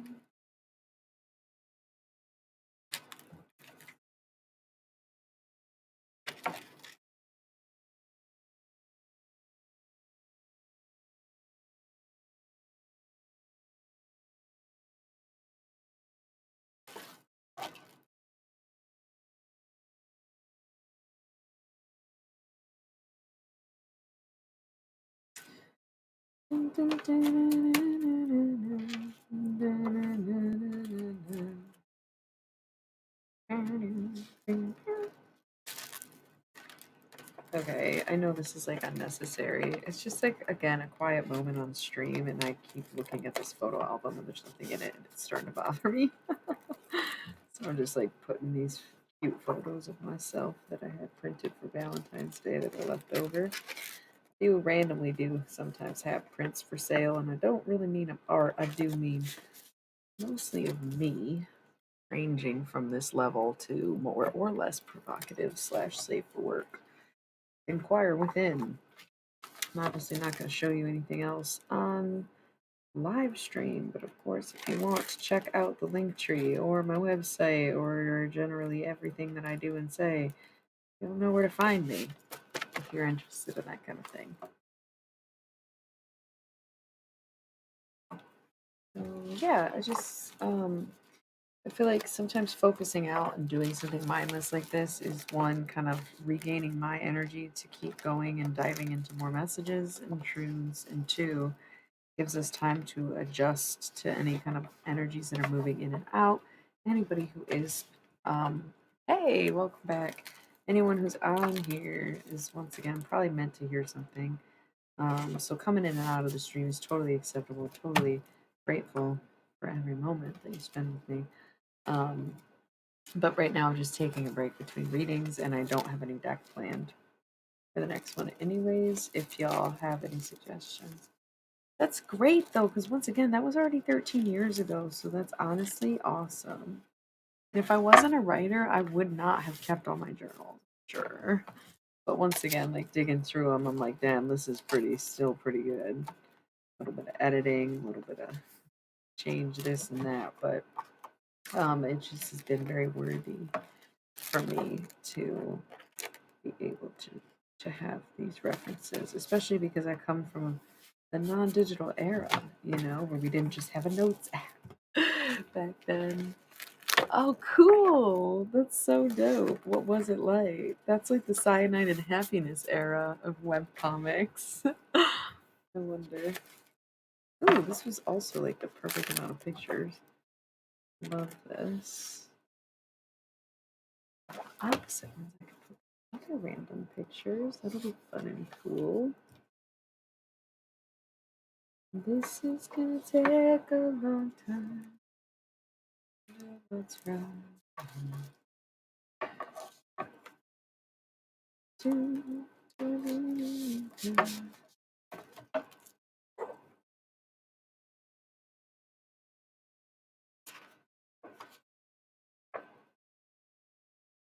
Very cool. I love abstract typography and other things, so that sounds cool to me.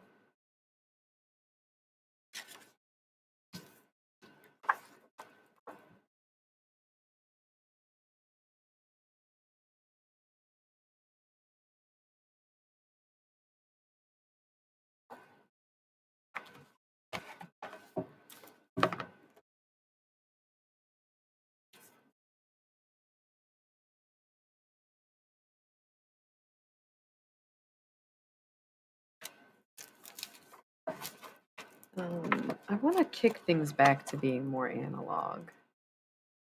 Very cool. As much as I don't like to necessarily create waste, we don't fully understand the implications of digital waste. we can fathom it to the extent that it is now, but if we continue for it to grow at the rate that it does, who is to say we won't eventually run out or begin to have the need to like downsize digital waste just like we do with the carbon footprint? And I don't that can you can think that sounds dumb, but realistically we just don't really know, do we? We don't. So you could dog on me for feeling that way or thinking those things, but at the same time, it could be it could be anything. So as much as I am kind of pro digital for the sake of the environment, it's like who knows if there's backlash or something we'll want to backtrack in that regard later on, just as we have with so many other things. But there's so much artistry in the physical. And this is something we've talked about on a stream before where um, there was such a process to getting the things that you loved. And it's not that we hate on the ease of life these days necessarily, but like just the fact that we have access to everything is exactly why nothing is sacred as much as we think it's because X, Y, and Z, or that's just humans and how things are meant to be. It's like maybe we accelerated those changes or forced these things upon us as a nation rather than seeking the individual sovereignty that we're all entitled to as birth beings. But maybe that's just me. That too. That too. And that's okay. So I think this would be really fun. This is like a prototype version, but hear me out. Um, I think it would be really fucking cute in many senses of the word. Okay, I'm trying to keep that because photos were picked up at 11:11, which is adorable.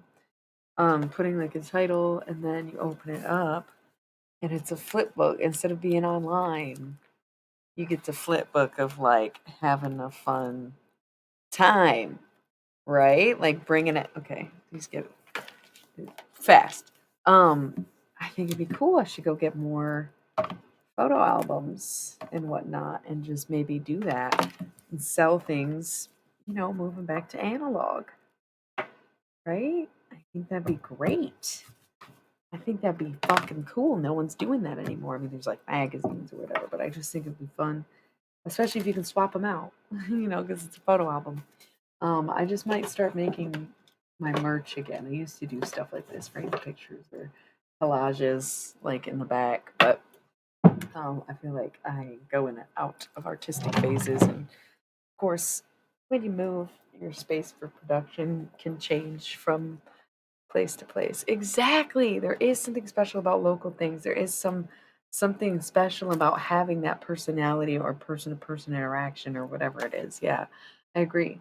So something that has come up on the stream is how everything being so accessible kind of loses its magic where before like I told a very specific story about a trip to Best Buy in which I was looking for a Grateful Dead CD because I wanted more of their music and there wasn't really a good functional way to listen to it.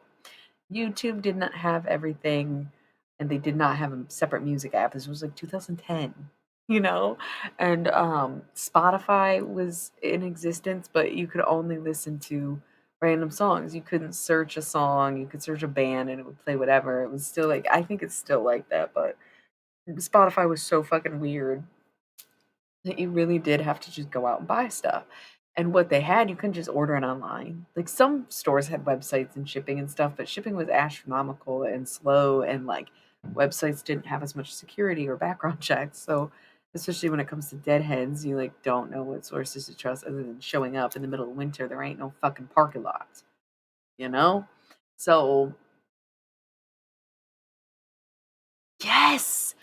Yes, yes, yes. I want to be back in real life. I've always been pretty social and extroverted, and the injuries and quarantine happening simultaneously definitely made me a bit more shy and unwilling to leave. But I'm also very comfortable at home because I got so much going on and I always have work to do working for myself and being an artist. But I don't mind being home just as much as I like going out. So I feel like my whole business right now is online, just because low transportation and coming out of the COVID era where like I wasn't comfortable doing events. I wasn't comfortable going places. I wasn't comfortable seeing people face to face. and I got very acclimated to being online, streaming, doing personal videos, whatever. My whole website was built during quarantine, right? So I like am trying to be like, damn, it's either been long enough to where we gotta stop carrying and push through, or it's a bit safer out there, or at least protect myself by building my immune system where I do want to be more word of mouth, more flyers, more. But of course, it's physical waste, and that's the problem. We have landfill issues, we have recycling issues, we have overproduction issues, we have so many environmental issues that it's like hard to justify wanting physical fucking stuff. Yep, not sponsored by anything. An actual recommendation, a genuine, honest review. Like, influencers are so insidious when you just think about the word influencer. Like, you literally want to influence people. That sounds manipulative. That sounds like the goal of a fucking narcissist. And the fact that we can't have these conversations without someone being like, you're judging, you're diagnosing me, you're blah, blah, blah. Listen, as someone who has been diagnosed different things and studies psychology for the sake of their own healing, you can spot the symptoms. I'm not calling anybody a narcissist. I'm not saying if you're an influencer, you're a narcissist. I'm not diagnosing anybody. But to sit here and pretend like that is not a narcissistic ass thing to do and that it doesn't align with the very symptoms that make someone a narcissist, you're just in denial because it probably is exactly what you're doing. Like, to want to influence someone that's so it just is it's an evil concept. It's like "Oh, I was raised on subliminal messaging and unfair marketing that was targeted for my specific age group and audience, and now I wanna become that." Like, what is wrong with you? You finally break out of old habits or finally find some autonomy in aging and not being a child anymore, and then you fall for the same fucking shit or wanna deceive and dupe other people into the bullshit you bought into. That's evil. It's evil. It's evil. Like supporting billionaire companies because they give you free products. Influence somebody else. Influence yourself. Go look in the fucking mirror. Like that is just so wild. I'm sorry. That's not even what this is supposed to be about. It just came out. It just came up. I don't know. So just if you're trying to become an influencer, maybe think twice about that. Exactly. You okay. And you can want to influence someone and you can be influential without enforcing the belief that you're an influencer. Imagine in a spiritual way and a non-physical way, I came up to you and I said, "I'm an influencer," or "I'm a manifester," or you know what I'm saying? Instead of, "I hope to influence you on your spiritual journey," or "I personally use manifestation in my work." Or, you know what I'm saying? But instead I was like, "I'm a manifester," and it's like, "Oh, okay, so you just control everything, that's cool." Like, that's where it becomes insidious is, the very title, the very act, the very you know? I think that that's yeah, I definitely understand that people will be influenced, right? But intentionally doing it feels where the evil lies.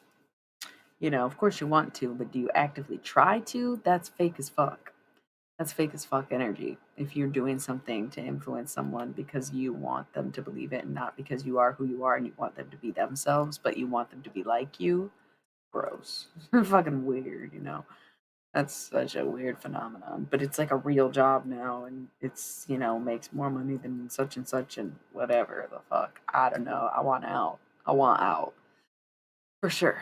But I also love the online community we have. I love how many people I've connected with, particularly on Twitch, let alone other platforms, but mostly Twitch. Um, I don't really know anybody on here. So it's like meeting a whole bunch of people I would have never met in other scenarios of this reality or off of other platforms that I've been using. So I'm glad to be here for sure. But I also want to get offline and get back into real world and rebuild the underground because we broke it with the fucking dark web, basically, which came to light. Agreed. And it's even like the individuals on Twitch seem to be pretty great, but then like you'll get the troll once in a while, and it's like, what are you gonna do? Get one troll per every 10 awesome people? Like that happens. It's gonna happen. That is what it is. You know what I mean? Um, yeah. I kind of want to rip this bone. And then what are we doing? I wanted to put the photos in there, put a scratch pan, cleaned up the art. My stomach hurts so bad, but I'm just having fucking cramps. And I know if I try to lay down and sleep, it'll be worse and I won't be able to. So, like, there's no point, and there's really no point in complaining. But I'm just mentioning out loud. If I'm just like this, it's like I'm having cramps because my period's coming in a few days. And people who think, oh my God, it's not a big deal. Your periods only last 3 days. Aren't you lucky? Blah, blah, blah. Yeah, well, the cramping lasts for 6 to 9 days, and the mood swings last for 12 to 14 days. And the fucking post period anxiety is part of the most intense parts of my cycling.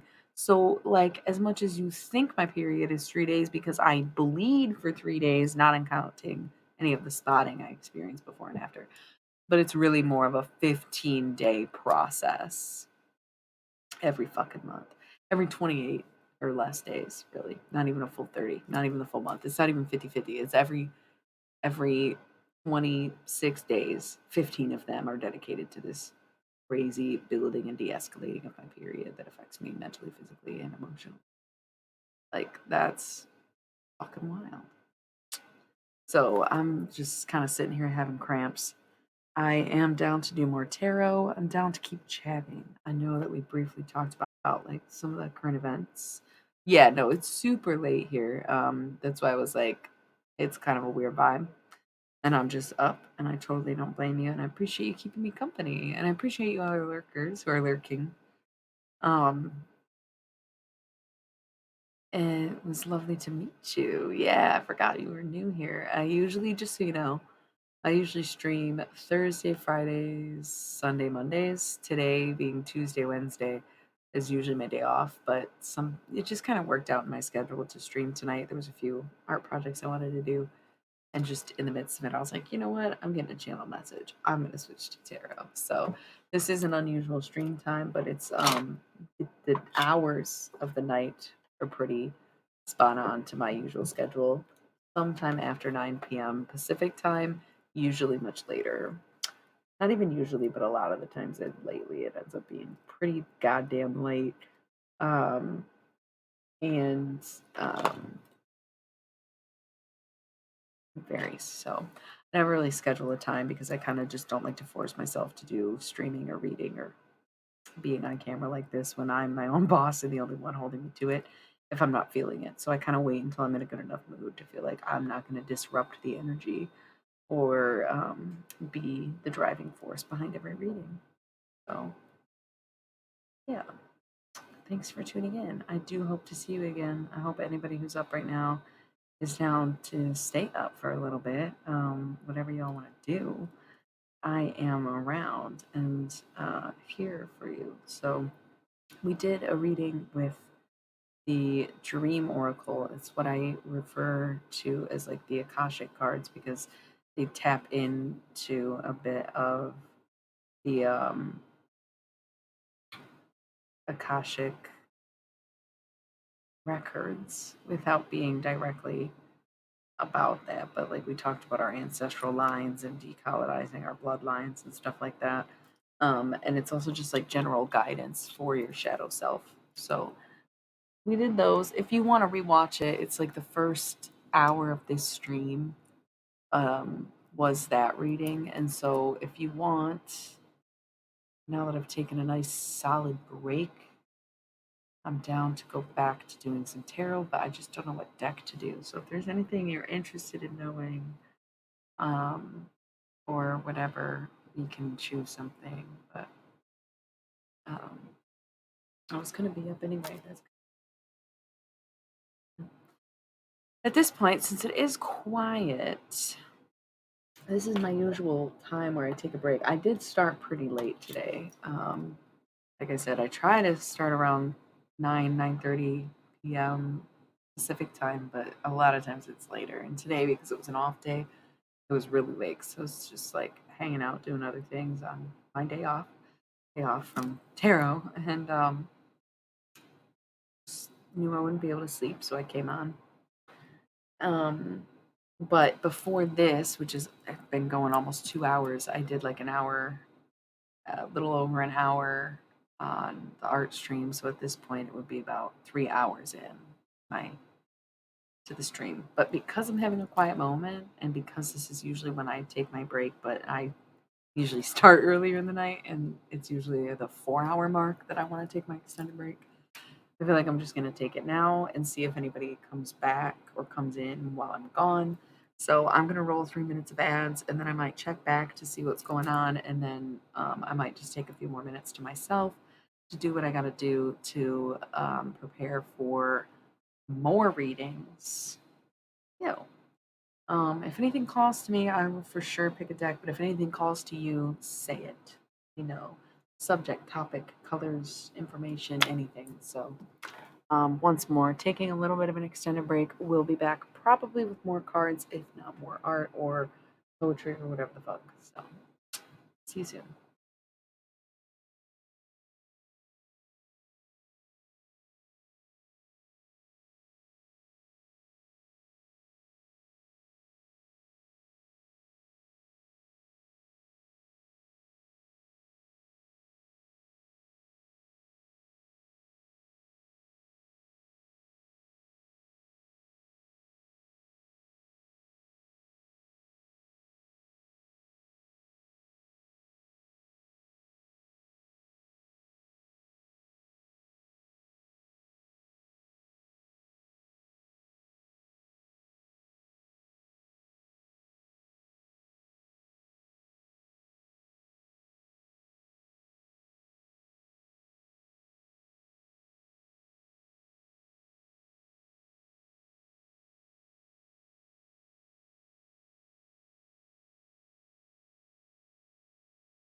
All right, I am back. I don't know if you could hear me just now.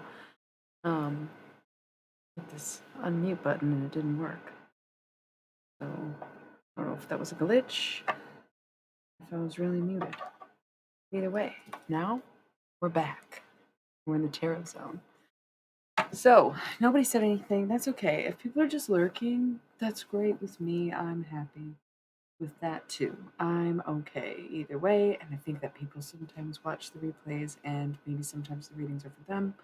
But if you are with me and you are here and you are awake, please, for the love of God, say something. I'm just kidding. No pressure. I'm the only one who agreed to talk when it comes to my Twitch stream channel. So lurking is totally acceptable and very normal on Twitch.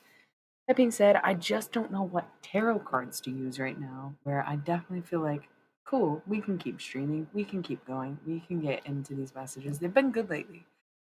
There's this notion, I forgot to light incense, that was another thing I was going to do. There was this notion that things were going to drastically change come the new year. And I think we expected a lot of stuff to just randomly end and a bunch of new shit to start over when really it was a shift in perspective in the way that we see things or what we're expecting or like the hope and faith we have in things or where to prioritize and stuff like that rather than like a physical actual like change in what's going on, but rather a change in how we do things or a change in how we see things or a change within us. Yeah, so I just grabbed a Pisces incense because I went through and checked all the zodiac signs and I'm trying to keep them equal. And there's a few more. Oh, wait, this is Aquarius. They're out of order. So Aquarius, or maybe that was whatever. I have more Aquarius and Pisces and some other signs incense than others, so I'm trying to keep them all even. That's why I picked this one, Aquarius.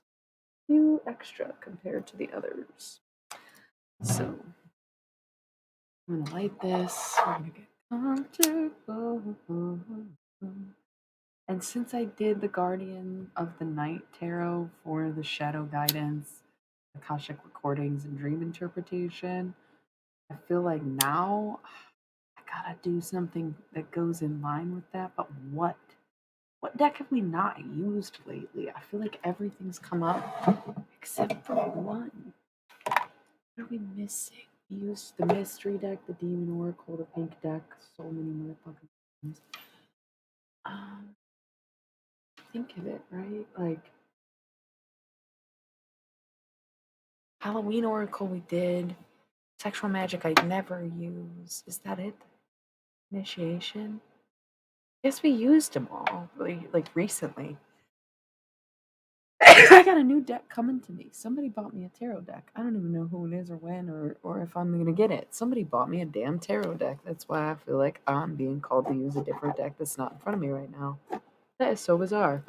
Give it to me. If you bought a deck for me, just let me have it. That's weird. Don't let anything stop in the way of a spiritual message, okay? What deck do we use, or do we make something up? And like do some other kind of oracle. Something tells me there's something up. Okay, well, something I was doing was from now on, whenever whenever a card would hit the floor during a reading, I would think of it as a future card and something that's going to come to fruition later on. But lately, what I've been doing is letting the cards hit the floor, and then after the reading or at the end of the night, I just collect them. And then, like, we have a reading using these other oracle or like a random decks from different oracle cards and whatnot. So, I think right now I'm gonna read. There's 3 decks, 5 cards, 3 decks. We have 1 card in reverse from the pink deck, 1 card in reverse from the mystery deck, 3 cards, 1 in the upright, 2 face down from the Halloween Oracle. So I will probably do the Halloween deck. I had a feeling that I would use the Halloween Oracle because I feel like it pairs well with the Guardian of the Night Tarot because one generally like the nighttime energy and theme of the 2 decks being Halloween and Guardian of the Night definitely go side and side, but when you're dealing with the Akashic recordings, you are dealing with history and therefore you're dealing with people who lived and died So, because the Halloween Oracle is reserved for deceased messages and channeling the dead, it does feel like, okay, Akashic Recordings kind of does go away with that. And lastly, the Halloween Oracle's um, other aspect, just like the demons are all about the finances, but also the karmic relationships. The Halloween Oracle is for channeled messages with the deceased, but also for shadow self readings and checking in on where you're at, kind of more or less pointing out your flaws and how to accept them. And the Guardian of the Night Tarot is more to guide that shadow and get through it, or, expose it to light. Okay. No hate. We love darkness. We love the shadow. We love the night. So 21112. That's not a big deal, but I think it would pair well to use the Halloween Oracle. That being said, the Halloween Oracle tonight might not be a channel message from the dead like we typically do, but it might be more focused on the shadow self, and it might be more about the dark night of the soul, just because that's the Guardian of the Night Tarot. So if you want to catch that reading, you'll have to watch the replay. I started it about an hour in, and then I took an hour just to talk, which you can watch that too. But then this 2 hour mark, we're starting the next set of the readings. So, first thing, we're going to do these general 5 cards here that once again I collected from this week's readings. First, we have in reverse the 3 of Pentacles. So, the love deck, or the pink deck here, is for romantic relationships and or soulmate readings. They can be the same, they can be different. But this card would tell me in the upright that either there is a group of people working together on something or a group of people who are talking about something. So if it's in the reverse, I know that not every deck goes by the opposite rule, but typically when I read, I think of it as with or without. It's not necessarily the opposite of, it's just with or without. And so while some of these cards have contrasting or opposite meanings or even double meanings when it's in the upright or reverse rather than like total opposite, I do sort of read to the effect that it's without that thing. So it seems like there's going to be some gossip that stops. Like things or people that were talking about you, hating on you, shitting on you, kind of like keeping you distracted in some way where they were like, it's almost like that hexing, cursing energy that we discussed very deeply the other night, where some people may not even have bad intentions against someone, or they have their own selfish reasons to do something rather than, hatred towards the person, but they're still affecting them. So that is going to start alleviating, and you're going to notice it. You're going to notice it. It's not to say what takes its place, but you'll notice that there's this energy of like, you don't feel as paranoid, you don't feel as watched, you don't feel as hated, and you just start to accept things for not what they are, but for who you are. And there's a key difference in that, because accepting things for what they are would have been to accept this gossip. Accepting things for who you are is to say that's far from being a part of my life. Period. That's it. So we have 2 face down cards surrounding this midnight card, the most magical hour of all. So try to stay up. If you sleep around the midnight hour, then write down your dreams, or, channel, write, scribe something before bed. Get into the habit of journaling when your pillow touches your head. It could be John Lennon, so maybe listen to the Beatles a bit. I don't know. In the reverse, we have 5th position air. Okay, so again, when it's in the reverse, it's without, and when it's in the upright, it's present. Okay, so when this card's in the upright, it's like taking the mask off and still not seeing things for what they are, still not trusting your vision, still not going all the way in. So if it's in the reverse, it's either an indication that you've put the mask back on and you've given up the search, or you've like stopped being willing to be vulnerable, or it's like you've finally not been deceived. You finally see it. It's like getting the mask and the blindfold off, or putting the mask back on, and only you would know which one you've done. Okay? So if it's in the reverse, it's one of the two things. You're either putting the mask on or you're taking the blindfold off. And listen, she keeps feeling for the blindfold, okay? She's trying to get that shit off. She keeps wishing for her secret society to fall. She's still watching for the jaguar with her silver trembling hand. Daggers. Blindfolds. I always think of that. The blindfolds.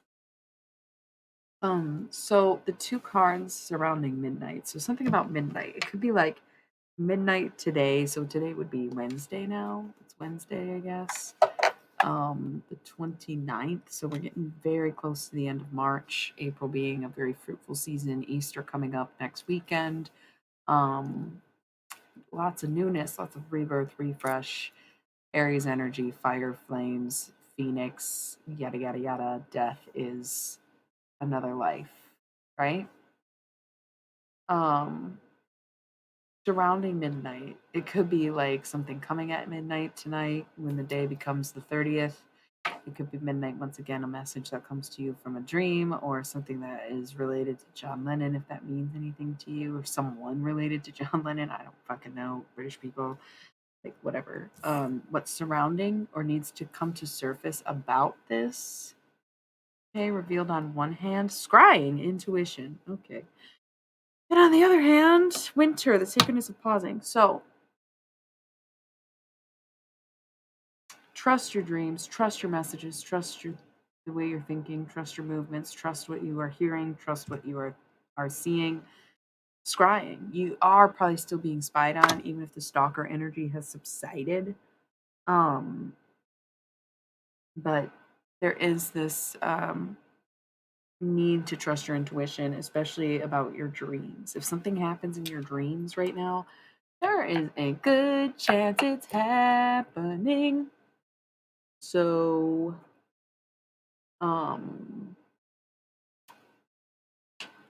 yeah. Yeah, I don't know.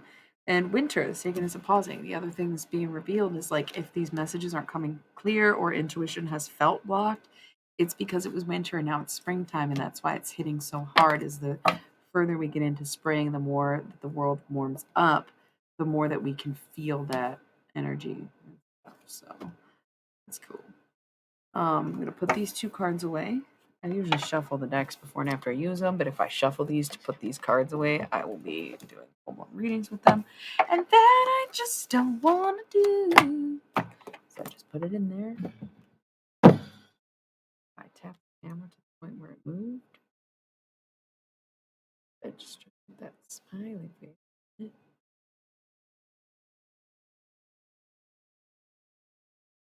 Oh! Wow, did that end the stream? I just accidentally closed my laptop entirely. Maybe I shouldn't have my, did not end the stream? Thank goodness. Oh, that was so funny. I've never done some shit like that before and just totally closed my laptop midstream. Not great. Not great, I'll tell ya. L to the OL. Don't you think? Okay. Anyways, yeah, so I'm just sticking these cards in here, but then I'm actually going to pull out the Halloween Oracle and use that deck. Something's telling me to read. These are like glittering and glowing. I'm going to leave these out because we'll use them for the next stream. Tonight, I think it's just not the right crowd, being that there's no one there. Sometimes it's cool when the aliens aren't disrupted, but at the same time, there is this need to like have the right vibe. And so let's get on to it. We're going to stick with the Halloween Oracle because I had the most of those on the table. I also feel like because we're doing shadow readings, and I'm already 2 decks in, I'm only 2 hours into the stream, I feel like I'm sort of willing to do a third. It's kind of nice. It's like sometimes it's a little lonely when no one's talking and I just have a few lurkers and it's like a generally quiet evening. It's really like, again, it's not a big deal. I'm the only one who agrees to talk during these things, and that's fine with me. But sometimes it's actually nice to not have feedback or buzzing during the readings and just have the peace and quiet and not have to talk to people, entertain, argue, or get distracted, even though I also love talking to people while I'm streaming and doing prayer. But it goes both ways, where like having the interaction definitely helps, but also having less influence can be really kind of cool too. But either or is fine with me. But that's why I keep reading even when there's no one here to keep feeding, you know? But if you are, welcome. Thank you. I've got the Halloween Oracle out right now. Um, I was about to say that it's typically my deck that I use for channel messages from the deceased other side underworld, right? Dead. But it's also the deck I use for the Dark Night of the Soul, Shadow Self Insights, reminders of what it is that we are here to do and be and heal, like basically.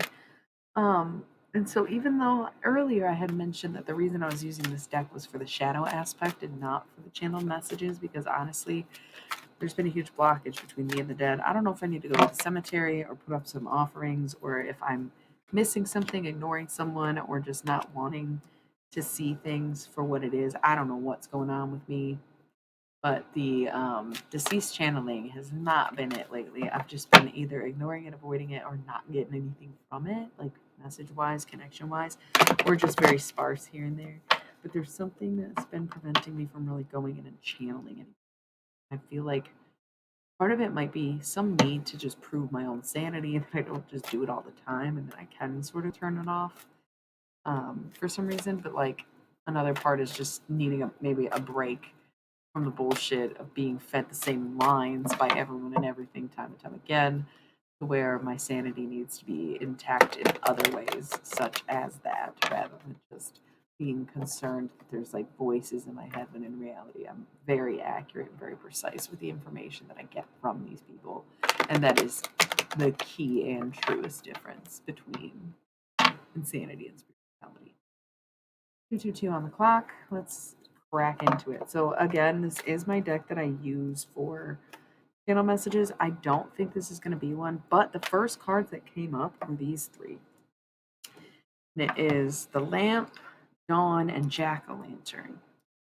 And so the reason this really strikes me and made me go, oh, maybe I was wrong, is the Lamp is remembrance, Dawn is the light after the darkness, and Jack-o'-lantern is protection. So this definitely rings of like someone personally in your life looking over you, guardian angel type shit. 222 if it's important to anybody, but angel numbers, right? So the lamp remembrance, somebody you definitely knew, not ancestral, not relatives, but someone close to you, someone that you remember, you honor, and you miss. Dawn, light after the darkness, it might be someone you're just getting over. And I'm not talking about a breakup, I'm talking about death, where you're just getting over this loss. You're finally starting to see life does go on and that you'll come back to it. Um, but the dawn is breaking. You finally are feeling joy again. You shouldn't feel guilty about that. And jack-o'-lantern protection, embrace your new protector, embrace this person being there for you, or continuing to be there for you if you were looking for like a channeled oracle message because you lost someone recently or something like that. So there's that. I feel like it's shadow self than anything at this point. Looking at your bad side, quite frankly, and that's like your hidden side. Some people hide their good side, oddly enough, right? Some people's shadows are mighty fine, mighty sweet, but you wouldn't know it because they're absolute monsters, as we perceive. But it's just what people want to associate with weakness or shame, and that varies from person to person. Mischief and play, and Barmbrack, sweetness and synergy. So the fact that Mischief and Play and the Barmbrack are coming up, Trick or Treat and the Barmbrack. Trick or Treat reminds us to have fun and don't be too serious. Joy, rejoicing in the present moment. I feel like they come up a lot together. Huge emphasis on being happy and just enjoying the ride, or not projecting but protecting. Owl, wise seeing, wise action. Trying to be around people that you vibe with. The veil, the future. People who you can see yourself spending time with over time. Things that will age well, and being patient as things are revealed to you, and other things of that nature. Barmbrack is a reminder of if you are forced to work together with people or want to work with others, if you got something to say, you better say it. I'm going to tell you that right now. I'm not making that a personal accusation that you, number 4, have something personally to say to me. But the fact that my throat got cloudy and I had to like clear it when you came on here, Even though the incense been burning and I've been smoking weed and I've been talking for over 3.5 hours, you have to get something off your chest. You need to speak up and you need to say something. You know what it's about. I'm just getting that message. I can tell. Yep, and they left. They're too scared. All right, so yeah, barn brack anyway. Just shuffled and it's right there again. So sweetness and synergy. Just try to have a good attitude. Try to have a good perspective. Try to be positive when working with other people. If you need to come together for the sake of healing and work with other people's energies and like entwine them into your own, scrying, intuition, you know it's for the best. You know it's because you have to do it. The witch, the earthly weave of the world. It's very much my card, and yes, I am that bitch. Okay. Um, it's almost like you know something is your destiny because you've seen it before, and you'll work with anybody if it means that you're working on this particular thing. Your ancestors may be disappointed, but your ancestors also may be murderous colonizers, so you just have to take their opinion and their disappointments with a grain of fucking salt, if not a whole ass pinch and fucking shaker of it, okay? So your ancestors coming up on your side might be a good thing. They're rolling over in their graves, and they are the ones who made the world what it is today, which is a very bastardly, dangerous, depraved place. And honestly, you should hope to disappoint them. They were burning people like me at the stake. Why would you want their fucking approval? Think about that, okay? Jakaruli Dayla. Nothing's gonna change my world. Nothing's gonna change my world. Okay. Underworld, speaking of worlds, that's my world.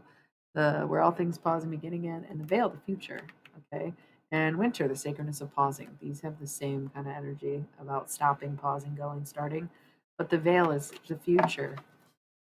It's now. And I know that the future is always now, but in cases or scenarios such as winter, again, the sacredness of pausing. There's a reason nature takes a break. There's a reason that all the leaves fall from the trees and everything is rejected by the ground that freezes itself and solids over the rivers and waters.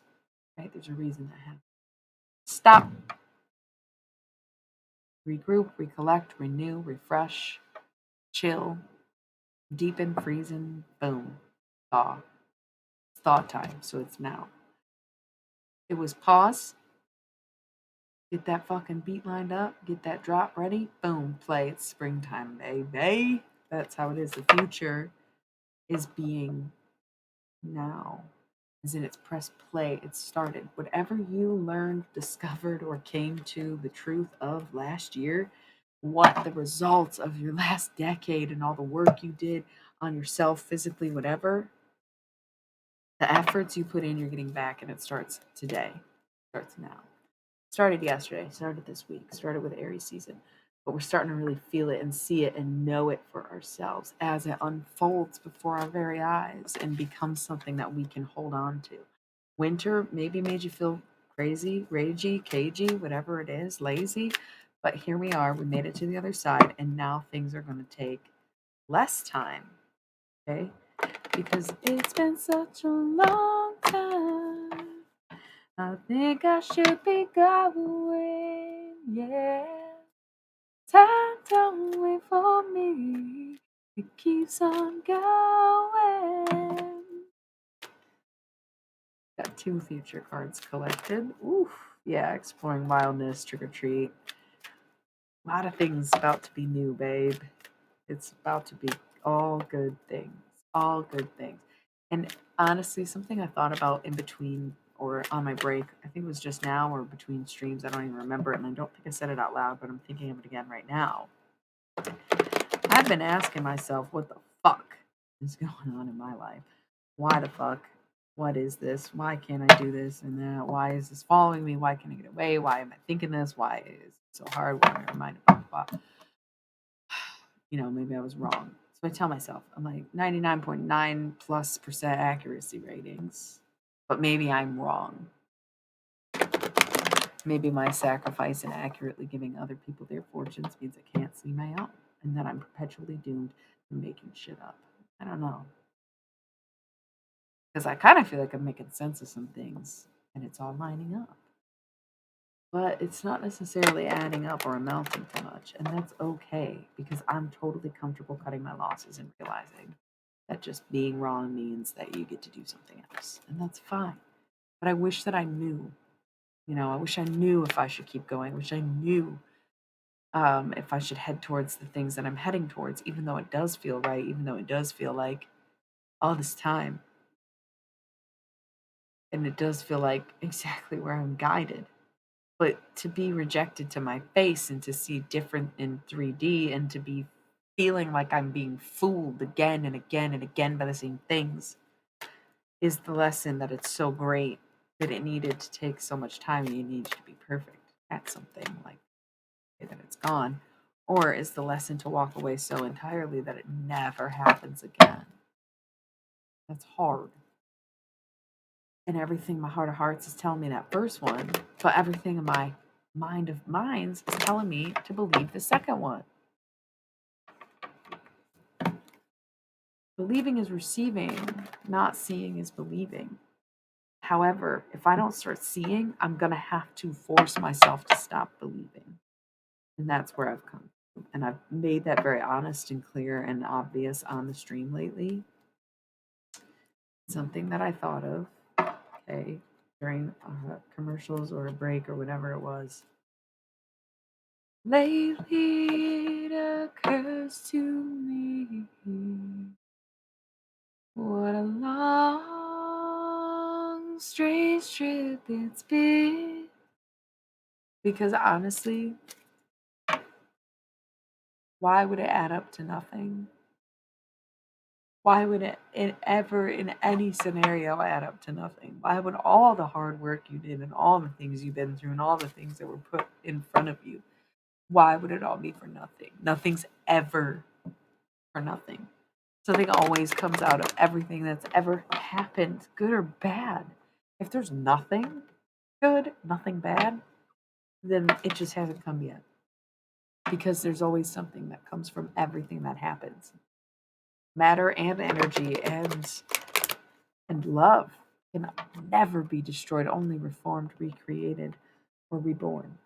And so for us to think, oh, we've got nothing out of all of this hard work, all of this time, all of this energy, all of this writing, all of this creating, all of this, it just hasn't happened yet because you'll never get nothing. It wasn't just all for nothing, okay? Your ancestors are reminding you this was not all for nothing. It's not even possible to get nothing, okay? Trust your intuition. It's going in the direction, three feelers. It's going in the direction you think it's going in. You have to trust your intuition, even if you don't know what moves to make. Believe. Okay, the roots of your tree say, yes, werewolf, exploring wildness. Do your thing, go off, go crazy. There are some blockages here. Winter and owl. The sacredness of pausing and wise seeing, wise action. So, what have been the blockages to achieve what it is that you're going for?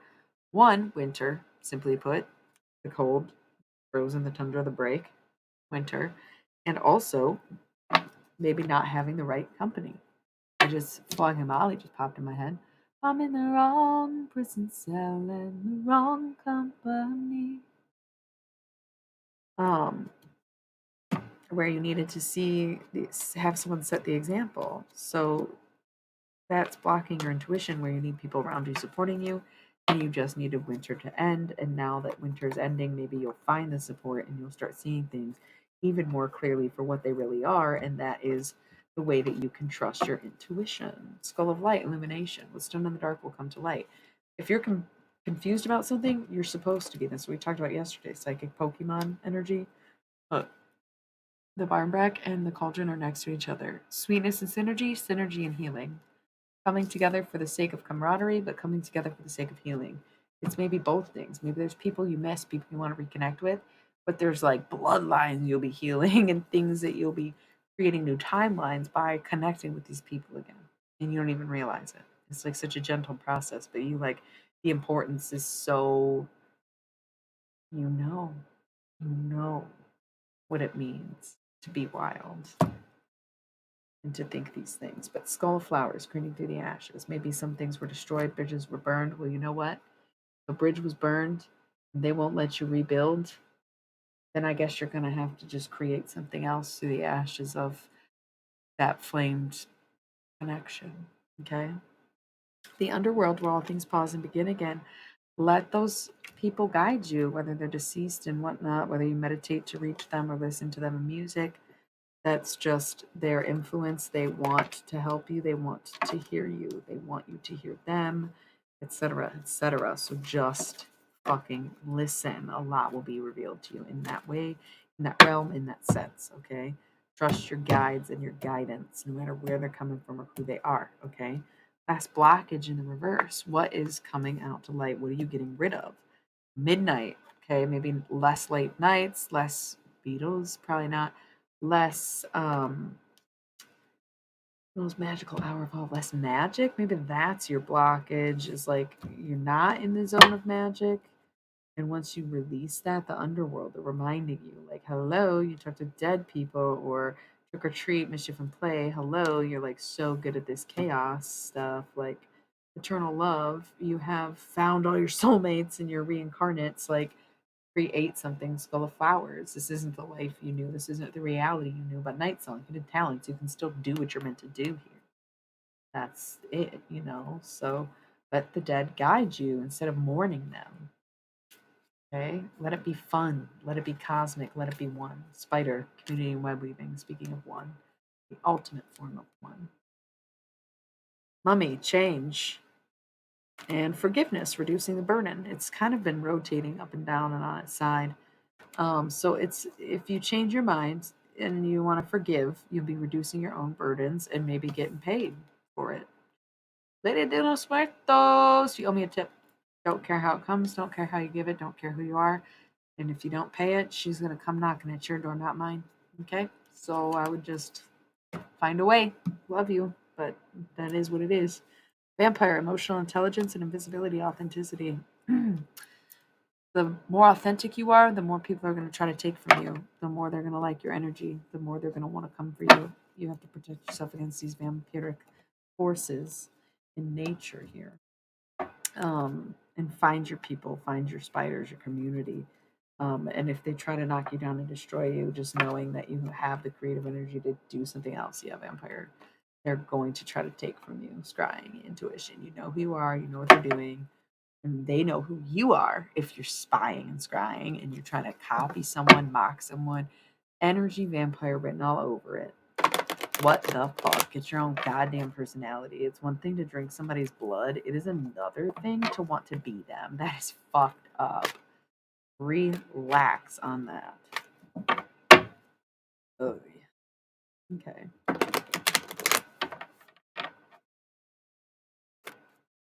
Dawn, right after the darkness. All this icky energy is moving out. It really is. Werewolf. Exploring wildness. It's about to be the opportunity to try something new. Opportunities of a lifetime, dude. Here's 3 future cards face down. What's to come? What's coming up? Apple. Risk and reward. If you do not take a bite, you'll never know how it tastes, so you might as well go for it. Okay? I know you're hungry, just taste it. The Witch, the Earthly Weaver of the World, is very much my card, but you're here now, you're getting this message. You are no longer torn between things, but connecting them, okay? Not just experiencing your human duality within yourself or your personality, but also experiencing the duality of mankind being spiritually divine, right? The Earthly Weaver of the World's bringing the two sides together, whether you talk to the dead or do other kind of spiritual messages. That is the energy, the alchemy, the everything, okay? And lastly, Skull of Darkness, blind spots. Be ready for the unexpected. Be ready to be maybe crossed, maybe, like blindsided, which isn't usually a good thing. But for this, it sounds like there might be backlash for you being you, or how much you alchemize or bring to life or manifest, right? And people are just jealous. And so they want to take it or destroy you. We got that warning right before those future cards, too, of people just wanting to be you. But there's also an energy of like, I don't know, like It's like winter again, sacredness of pausing, and skull of flowers again, creating through the ashes. So while you may have taken some time off and you let someone do as they did and all they did was try to do you, and you're like, that's foolish because it's me. You can't be me. You can only be you. And now you just look like a person trying to copy someone else and like lose your own sense of self. But sure, you can do that, I guess. That's cool.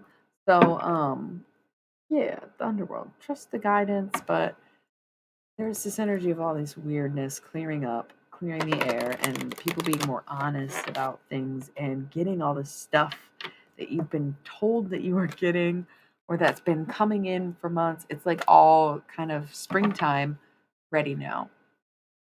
All together now, ready now. Let's go. Kind of like I'm hearing like in the cha cha slide when he goes reverse, reverse, reverse, reverse, but rehearse, rehearse. So if there's lines that somebody is delivering, like if you're an actor, if you're in theater or something, look, Night Song, Hidden Talents, maybe you don't realize that that's a skill you have is being able to read something and read it back. Or The Witch again, forgiveness, reducing burden, the lamp, remembrance. Let those people who have passed guide you to where you need to be now and to what you're doing. Okay, hone in those skills and talents. And yeah, so if there's like lines or rehearsal or songs or performance or something, sure. But if there's something you need to say to someone, give a speech, write a letter, read a letter, or tell someone how you feel, then rehearse that too. Even if you're not practicing for something or practicing pre written lines and you're just practicing what you're going to say, rehearse, rehearse. If you're so damn nervous, if you're worried you're going to trip up, if you're going to falter, you're coming in with a business proposition or asking for a promotion or confessing your feelings, cauldron, sweetness, and synergy and healing. You're wanting to connect or heal things, right? It's been a long time. You don't know how, whatever. Forgiveness, reducing burden. Forgive yourself for not knowing. Forgive them for not showing. However, if there is something that's coming to a head and you need to say it, write a rough draft. Say it to your mirror. Tell a friend. Text it out again. But rehearse that shit. Okay? Rehearse it. It'll just help it go better for you when you do it. Okay? Oh shit. Flipped over the ground. It's not in a holder, granted, but that just straight up didn't make sense to me. I was thinking of a song too when it happened, and it's just like, yeah, dude, I get it, but I can't just keep assuming that this isn't some kind of gag where you constantly draw energy from me and I constantly pour love into it because I want it to be a certain way instead of the way it actually is, which is questionable, heartbreaking, long lasting, and quite frankly, winding. So it's, yeah. Anyway, lots of good signs, but for what, I don't know. A forewarning, who knows? Seems like everything's looking up, but I've yet to see it, and so I'm only half-heartedly believing what the tarot says, but the tarot says it very strong, very obvious. So try to stay connected, try to stay positive. We're in a Trinity spot where everything's happening tenfold, so if it's good things that you want, it's good things that you get. Just keep speaking and doing good, and good will be done by you and rightfully to you, okay? Feels good for this deck. I am going to roll an ad break. Put this deck away. Last two cards here. Skull of Flowers and Zombie. Creating through the ashes and control. So you can try to remake something, but just know that it may never be rebuilt in the way you want it to be or think it will be, okay? So kind of got to face the backlash, face the music, face the feelings, face the confrontation or whatever. So cool. Not going to get into repetitive messages. Book your own personal reading if that wasn't enough for you. Winter's over. Pause? Well, time to press play. We've been on pause. Now it's time to press play. Play it like we did the first time. Ooh, two cards fell out. I faced him. Ooh, more. Face down and in reverse. The Veil, the Future, Werewolf, Exploring Wildness, Scrying, Intuition, Jack-o'-lantern Protection, Winter, Sacredness of Pausing. Okay, be careful. You don't want everything to slip out of your fingers because you're expecting, or if you're not doing things in the way that you need to be, or ignoring something and not taking your future seriously, there will be consequences for that. So if intuitively you know where to go and you stop trusting your intuition, you ain't gonna get nowhere in any sense ever again. So you need to go where you're called and where you're guided. Okay. Now, can I put this deck away? Just in case. Just in case. Just in case. I feel like it's getting repetitive. It's not that many cards. So I don't really love to do super long readings.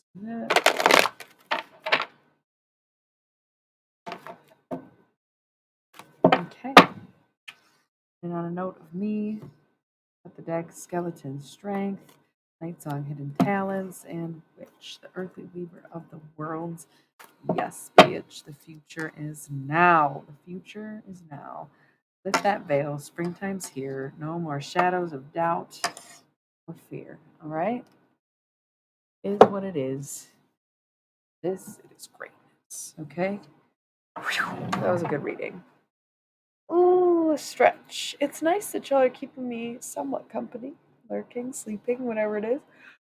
Oh, love that for me and you, yeah. Maybe those were my readings and no one will ever see this.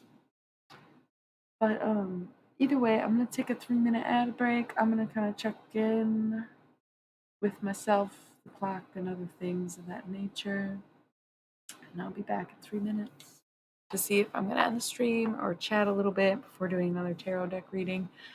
If I do another deck, it'll be Cosmic Deck of Initiation because it's a nice uplifting deck with positive messages to counteract some of the more darker, deeper shadow stuff. But I might just give up before then. Let's take the ad break and be back to find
Okay, so I decided, even though it is quiet, it's just weird hours of the day where I don't feel tired. I don't know that I'll sleep. I haven't been sleeping, even when ending my stream early.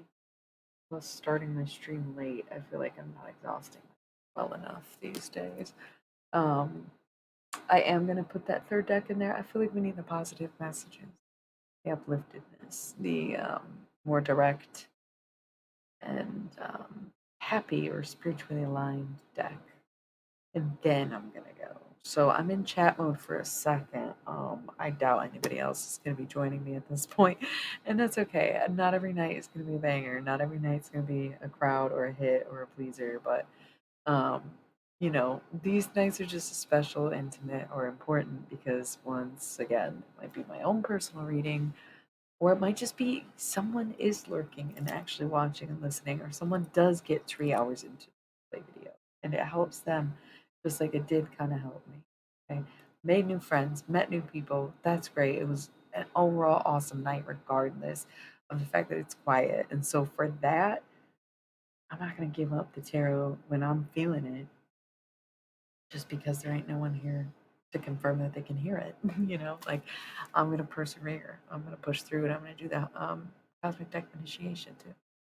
They are pretty lighthearted, so they don't feel as exhausting. But again, it's just a good closer after the shadow readings because shadow work can feel really negative, and it can remind us of the things that we don't really like about ourselves. So it can just be quite the challenge to have to go through those types of readings and not have anything uplifting after. Just feels almost wicked to put someone through. So I just like want to make sure that we are feeling good, feeling great as we move into the night or end it even. So once more, taking a minute here just to chat. We're in chat mode. Um, and then I will be back with the last deck of the night, the Angel Mandala card. And yeah, yeah, cosmic deck of initiation. I could do one of each of the tarot or one of each of the zodiac cards. Those seem to work out well with this deck. God damn, that would be a fucking lot to do right now instead of just shuffling a few. But honestly, I don't know, it's hit and miss because if I put out 12 cards and I'm taking 12 options out of the deck. And then if I'm only drawing one card per option, then I'm limiting it to only 12 cards to go through. So maybe I will just do a zodiac pull for the last deck of the night. I would like to feel special and individualized anyhow.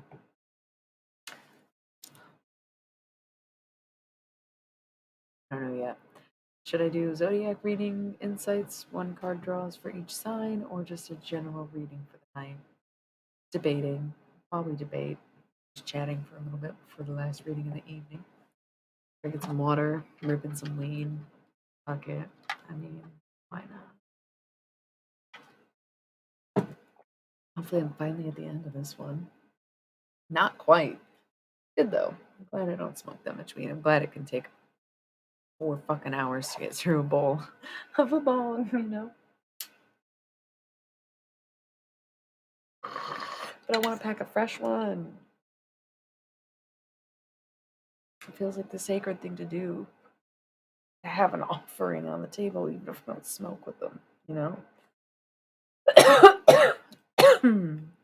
Pardon me. We were talking about this the other night on stream. How I always like to pack a bowl, like a fresh bowl at the end of the night, and I'll sleep with my bong on my nightstand. Because one, sometimes like last night, I was having really bad cramps, so I was like, I guess I'll smoke weed, try to relax. Didn't help. Didn't really smoke that much, sure. But it's there in case I need it in the dark, whatever. It sounds addicty, but it's like it's my medicine right now. I don't have anything. It's not even that effective at this point. I've been relying on it too much. But Tylenol has been wearing off. Midol hardly affects me anymore. Like I gotta have something to relieve myself of pain in those moments. So I do have a little vibrating heating pad, and I do have a microwavable rice heating sack, and I do have THC lotion, among other things, where when it's really physically bad, I have other means of uh, treatment or medicine. But in times like this where my period didn't actually start yet, yeah, it's been being. But even if I don't, I kind of like having the packed bowl on my nightstand as if anybody were to come visit in the night in my dreams, whether it's the deceased or a spirit or anybody, there is an offering. There's always an offering as long as I have weed on my nightstand, as long as there is a packed fresh bowl somewhere. Then whoever might want to come through will have something to do or something that I am giving to them, you know? And that's just one of the many things I believe in. I always have water. I love having a cup of water. Lately, I've been doing as a drink out of this. I don't typically have a cup, but I'll leave my coffee, no cream, uncovered overnight sometimes. For the same effect of just like I kind of like that the energy gets put into it, especially if it's in my room. You know, it's my energy and whatever needs to be with me or in me. You know, so um, yeah. Your spiritual practice should never involve another person, but sometimes if spirit's trying to show you someone, then you gotta listen. That's kind of a random message. That feels really random. Let's break into that because I have this conflict. I have this conflict for myself, and maybe you do too. And maybe that's why you're seeking asylum in tarot and you're seeking answers in tarot in the first place, is because you're confused. You're like, yeah, I want to be able to move on from this person. I want to be able to live my life. I never meant to manifest a person, but I feel like I'm manifesting them. It's not working. And then I hear these messages about not doing that, not involving other people, no come to me spells, no love spells, blah, blah, blah. And I never thought, I didn't think it was a love spell, and then blah, blah, blah. So here's the thing. Let's say you've taken all these steps, you've healed from this, you've cut this person off, you've done your rituals, you've spoke your truth, your peace, you've tried, you have put in the energy, you've taken the energy, you've done everything you can to get away from this person or connection or bond or thought that needs to be broken. But it never goes away.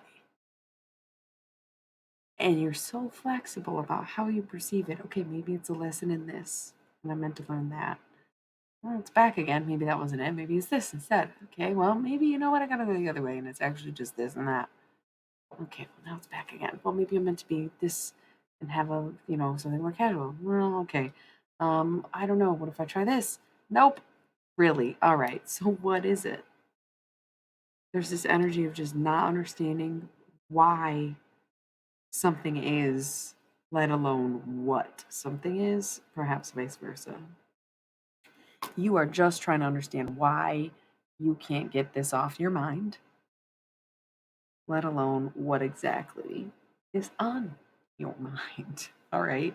So the energy that was coming up in the love readings have been all about like someone confessing their love and realizing that this obsession is deeper than a crush and that you're in love and blah blah blah, or not realizing someone's in love with you, that kind of energy. In more like work focused or career or general readings, it seems like path and purpose is the focus, like sticking to your path and living out your purpose, right? Going where the passion's at, regardless of the context of what we are referring to, whether it is romantic or work or otherwise, right?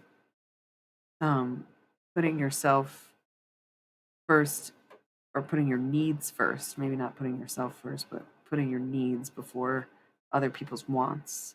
Stuff like that. It's been coming up where it's like, yo, you gotta still be who you are. You gotta know that these timelines are gonna line up, yada, yada, yada.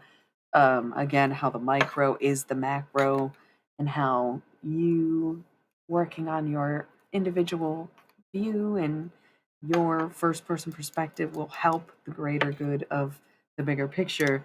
And that is how we affect or make change effectively in the macro settings, in the full map of everything, in the bigger scope, right? And not just on a personal level. But it's one by one, and we got to show each other how. And that's why people like me are up on the stream sharing this information, and people like you are here to receive it. and to walk in it, both of us walking in it and saying, yeah, okay, maybe I do need to do that. Maybe that is the truth. Maybe that is what I needed from this. Thank you. And at this point, someone's in tears. I don't know because this lurker energy, it feels like maybe someone is real low key on here where they think if I don't make a peep, she'll never know I'm here. She'll never think it's me. She'll think it. Someone's sleeping, someone's eating, and someone's crying. That's what I'm getting. I feel like maybe there's two sleepers. They fell asleep eating.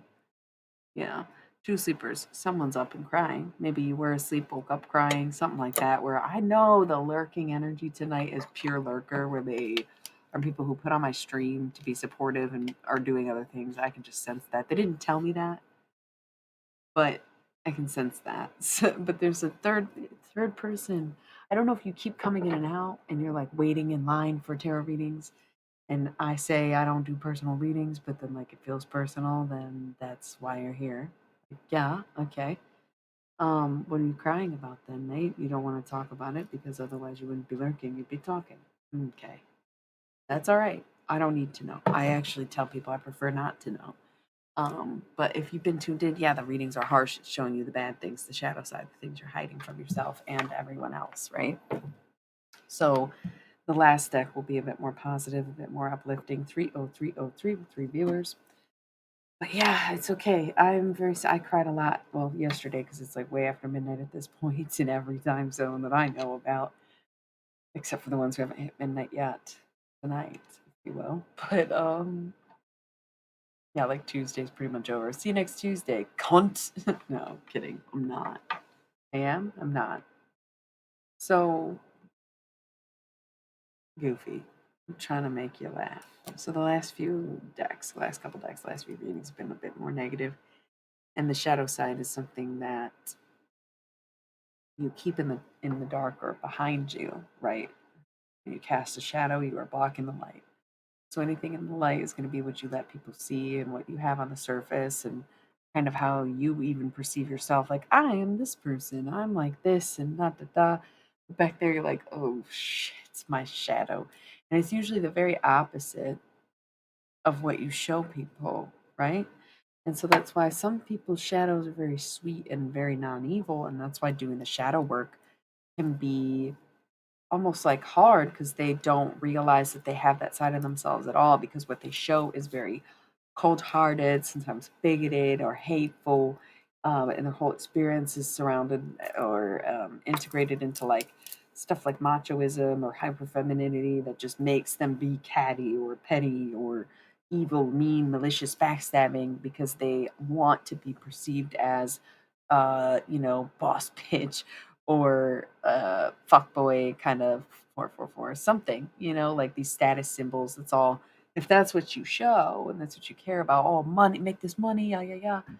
They're probably low key like the biggest romantics of them all.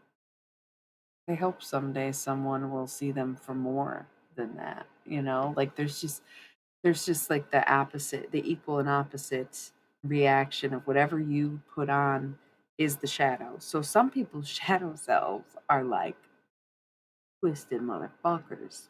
Think about people who are so nice all the time. They have no enemies. No one ever says a bad word about them. They just show their good side and their happiness to everybody. Those shadows, demons.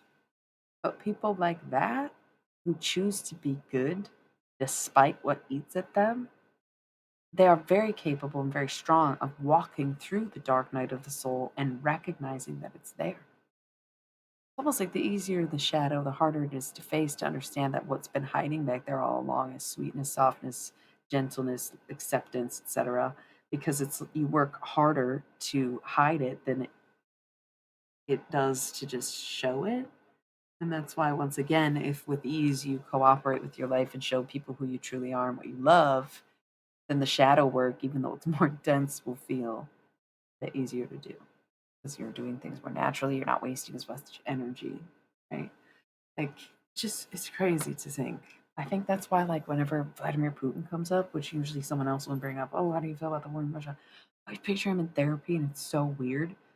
But as a Libra, I could totally see him going to therapy, but like scaring the shit out of the therapist because he's still Vladimir Putin and he's a fucking murderer. But it's like he's doing it anyways. It's almost like he did it out of spite and then started to like it. But this is like totally fictitious bullshit. But also spiritual message, maybe astral projection. Who knows, man? Didn't the Russians kind of like collaborate with MK Ultra? What's that about again? Yeah. So I don't know. Something tells me he goes to therapy. He watches my stream.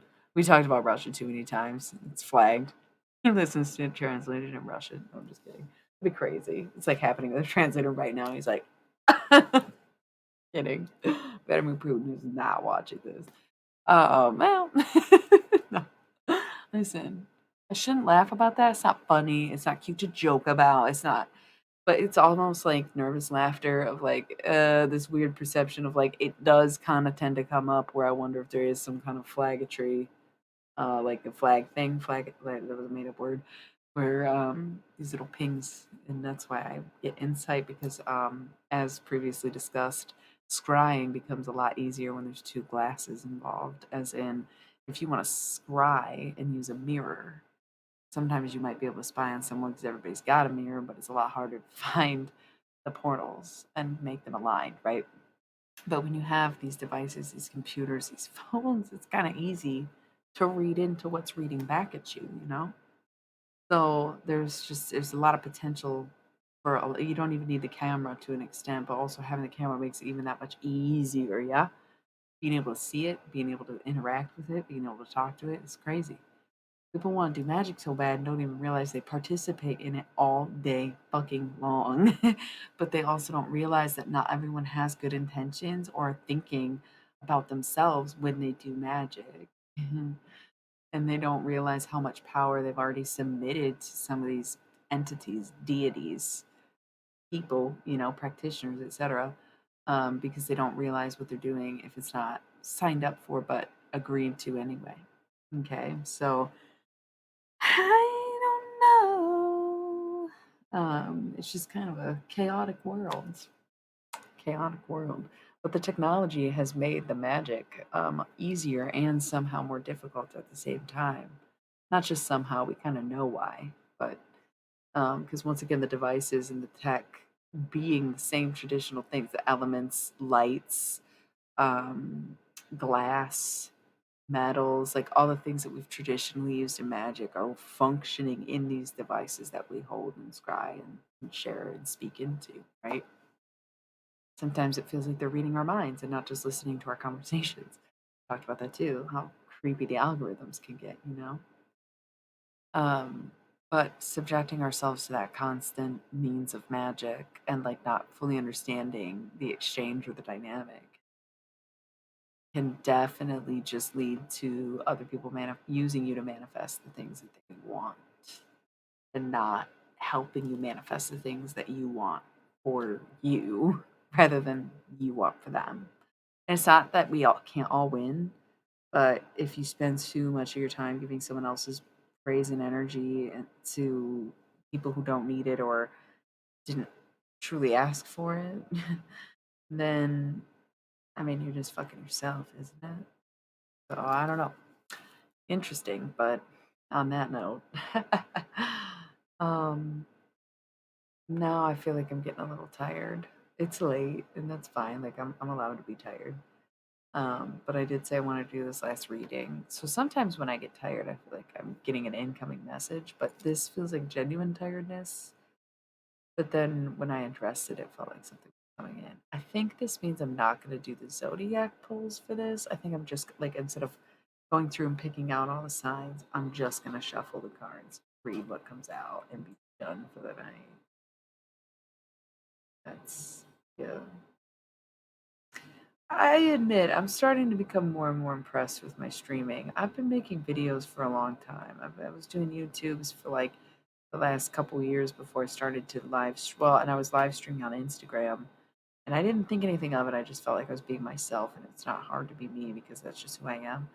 But the way that I have hours and hours of content just comes out naturally while I'm doing this, where like the conversation carries most nights. Some nights I'm a little more space cadeted and have less succinct things to say, and will be a bit more spacey. But for the most part, it's like almost it's like four days a week usually. If not, like this week will be probably five. And just like mixed media art as well as mixed media divine divination, I should say, and endless conversation on top of it, plus the looks and being cute and the friendly kind of flirtatious or flirtatious kind of friendly with people, and taking the time to address each new follower and read the chat. It's like I kind of have always underestimated that I've always just been able to do stuff. It's always come with ease to not necessarily multitask and not just as simple as being able to talk, because I don't do small talk where I'm like, what if you don't have a point? Don't waste my time.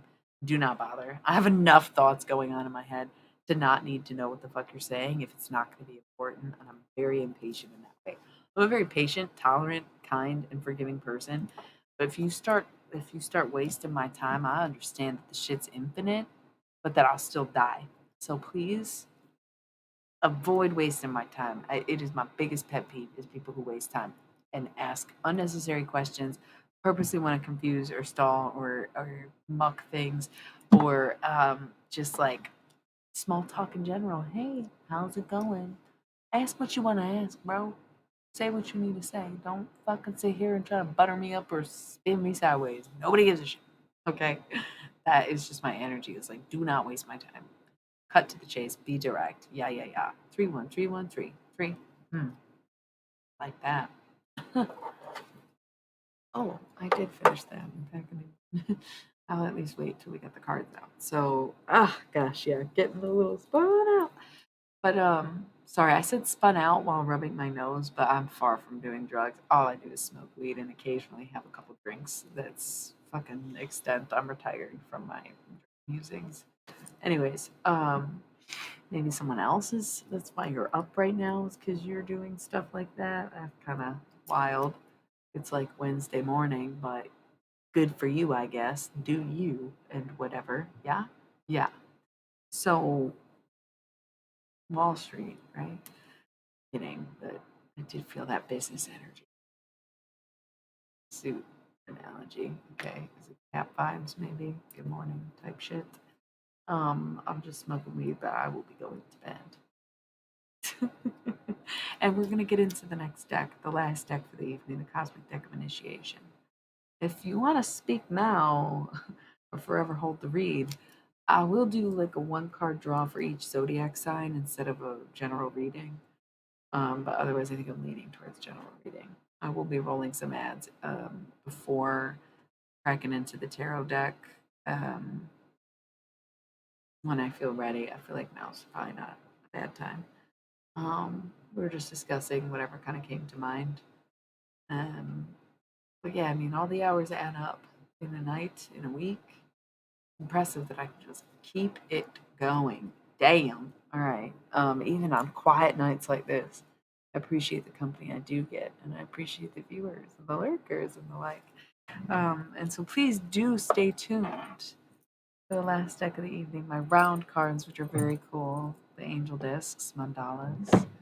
Um, that's going to be super exciting. So I will be back right after this ad, and then we'll do the last installment for tonight's session, and I will be getting fuck out of here. Okay? Okay.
Hello. Back with some tarot. And then we're gonna be calling it a night, I'm pretty sure. Maybe some post-apocalyptic thoughts if we're lucky and awake enough. Yeah, I love to sing another shit like that. Okay, so before I continue to embarrass myself and lose everybody's interest, let's fucking bust out the deck. So this is the Cosmic Deck of Initiation. I think it was made in the 60s, but I'm making that up. I should just look at the box, but it looks vintage as fuck. I got it used, which is how I like my decks, okay? I trust that what needs to come to me will. First two cards that popped out quickly, and yeah, these are the coolest, right? They're literally like fucking discs, fucking so dope. Sower of Seeds. You're going to reap just what you sow. Capricorn. Pisces. You're going to reap just what you sow.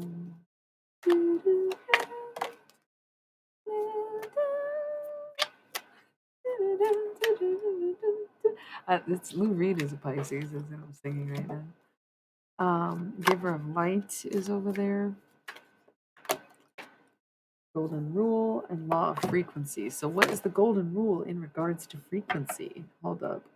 We have Law of Free Will. Once again, no come to me spells, no love spells, no manifesting a person. Aquarius energy, thinking of the self, but also, altruistic mindset in the same regard, where you can think of the self without jeopardizing someone else. There's a Gemini. Oop, oop, Gemini. Gemini's got to stay there now because it's going to be part of the collective reading for the week. But Gemini also, so it seems like everybody's accounted for. A guardian angel, so being protected to the highest power, and law of compensation, knowing that everything that is owed to you will be brought back to you and paid in full with interest and tax and all.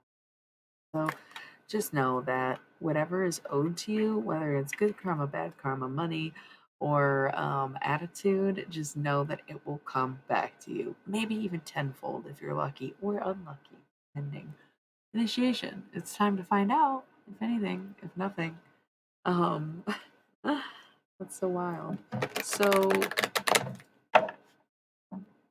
in regards to everything, what is the thing that we're meant to be seeing? There's just this listlessness, this yes, it's spring, but I don't get anything. I don't know what to do. I don't know what I think. Well, one thing is that keeps coming up is I think I'm in love. Probably just hungry. I don't really know the words to that song, and I think it's really more about drugs than anything. I think I'm in love. Probably just hazy. Um, Unity is here. Learn to work together. Use your network of people to reach out to. I hear her. Lots of men at this hour. I don't know. Not that all people who like women are men and are straight, but I feel like there's something about reaching out to a her. So it could be asking a person, if they're connected to someone or if if you want them to connect you to someone. But crown and universal abundance. So we see unity here. This is kind of so many cards. I don't know if I'll read them, but I'll put them aside. So it's definitely calling to work with people and connect with people. I pick that up and see the healer within and universal forgiveness, where if you do reapproach your community and you do come at it again and you're like, hey, I want to bring this back together. Um, I have gone within and healed some things, as well as this universal forgiveness. I realize that I am worthy of forgiveness, but the only way to get it is to ask for it. Okay, so that's like a beautiful way to like resolve something. And then these two is crown and universal abundance. So once you open up that part of yourself, look into the crown chakra. It's the only chakra that's in here, but if it comes up, then it's something to mention. Um, We have law of life and law of limitation. This is a good one, and it's going to be cause for discussion as well as these two. Um, those I'm going to get into, but I'm just going to do these a little more quickly and see that the bottom of the deck is law of karma. So these are some good cards that are coming out. Law of karma, it can be good or bad, but universal love, if you don't put love into life, then yeah, it's going to end up to be not so great. And look, Aries season is when it all comes back, when it all starts hitting, when it starts paying off or gets you indebted. Inner vision, Aries moved to reveal law of attraction. You are what you reach. You are what you eat. You are what you reap. So if you don't know, you will this Aries season. It's everything that's been hinted or warned or whatever, like I said, the last 6 months of this year. Good morning. You're a day walker already? God damn. Good morning. Okay. Or did you just wake up and you've been lurking all night? What's good? Good morning. Um, if you have this inner vision, then you already see what's coming. But law of transmutation, nice, perfect timing, right? Law of transmutation is that whatever that inner vision is does have to come into reality in some way, shape, or form. And all energy is transmuted into either more energy or something else. But with your free spirit, it's been very hard to make concrete plans because of the way that things happen. But despite this free spirited energy, we still revealed a miracle here. Blank card, universal wisdom, universal healing, and Leo. So probably the stuff that we started in Leo season, fixed energy, could be involved with a Leo. But seeing that really bright, summery, it's gonna be a bright, bright, bright, sunshine day. All right, so yeah, universal wisdom. Apply what you know and realize that miracles do happen. Okay, Taurus is revealed here. I thought this was the Aries card. I don't know what the hell happened. Scorpio at the bottom of the deck. There's the Aries. But yeah, lots of fixed energy here. We already had Aquarius at one point, and then we saw Leo, Taurus, and Scorpio. Yeah, fixed energy all day. So free spirit, universal love. Okay. You can never give yourself away to anyone ever for anything. You may perform weird rituals in which you state that someone's done that, but they can never take who you are. They can never take anything from you unless they take your life. And if they do that, then you'll find another. It doesn't matter. Like stop letting people have power over you in that sense. Universal compassion and start to see things differently. Start to pour love into things that you thought were undeserving. Start to accept or understand things that you once didn't and didn't want to, okay? Because you're at this threshold where you need to break through, you need to push through, especially if you want this initiation or this transmutation to take place where you want these things, this inner vision to come into reality, which it's meant to. That's why it hasn't stopped you. That's why it hasn't left your mind or changed over time. That inner vision is because it is real. It's like, well, how is it going to happen? I don't know, make it happen. Well, I can't make it happen because I can't make anybody do anything. And the second you realize that, it's like, oh man, now they want to, but now they don't know how because they feel like, yeah, back and forth, but it's not cat and mouse and it's not runner chaser. It's kind of just is what it is, isn't it? Everybody stopped. Holy shit. And now I'm still looking at it. It's crazy. Universal love. Love is a universal experience. Love is bountiful. Love is abundant. Love is endless supply of infinite fountains of youth and other things that keep us not just young, but lively, awake, fucked up. Okay? Foundation is built on that and that alone. Nothing deeper, nothing more insidious, nothing behind it, just love, purely, totally, openly. Law of continuity is that you can't stop it from happening, and life continues as it does because of what we have done. That's when this miracle comes in, right? It's just one thing, and I'll be okay. I need a miracle every day. I need a miracle every day. Love that. Universal wisdom, gaining knowledge, but actually applying it to your life. Universal healing. We've been over that. And Leo season, something. The Leo energy. Jerry Garcia was a Leo, and I was just singing that. Foundation comes up again. Crown, opening your crown chakra, the color white or indigo, violet, whatever. Universal abundance, open your crown chakra, and you will be opening your flow of money, basically. So get to it. Aries season, it is imperative. Remember, you were splurging and then purging. That was Pisces season. Purging things, cutting things off, restraining, refraining, sacrificing, giving things up. Now it's Aries season. Implement them. Okay, it's time now to take action. Love it. Love it. Love it. Love it. Love it. Love it. Love it. Love the process. It's an evolution. It's your personal evolution, which ultimately contributes to the evolution of mankind, doesn't it? Yes. Okay. Duality. Yeah. Duality. Part of you doesn't want to evolve, wants you to be the exact perfect human you were when you were born. The other part of you knows there's growth, recognizes your mistakes and your flaws. Having both is the true evolution of holding on to what you always were and knowing what you can become.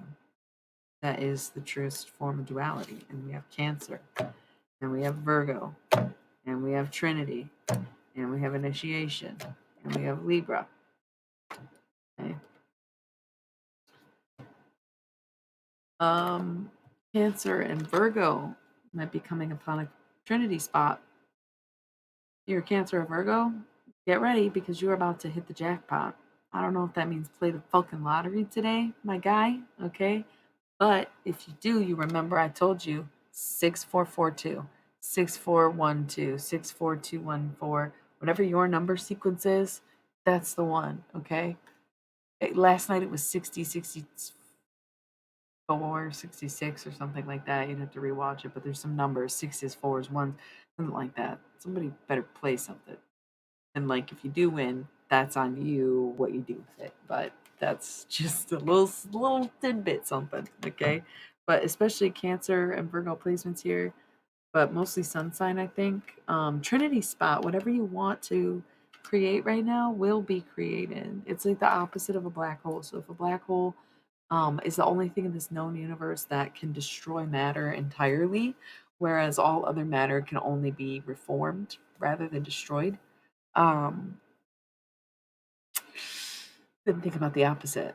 It's anything can become, it can make anything into anything. It can transform matter into whatever it wants to be and multiply it and amplify it, right? So if you're coming into a Trinity spot, it's a time of great creation. It's a period in your life where things come to life and come to fruition. Okay.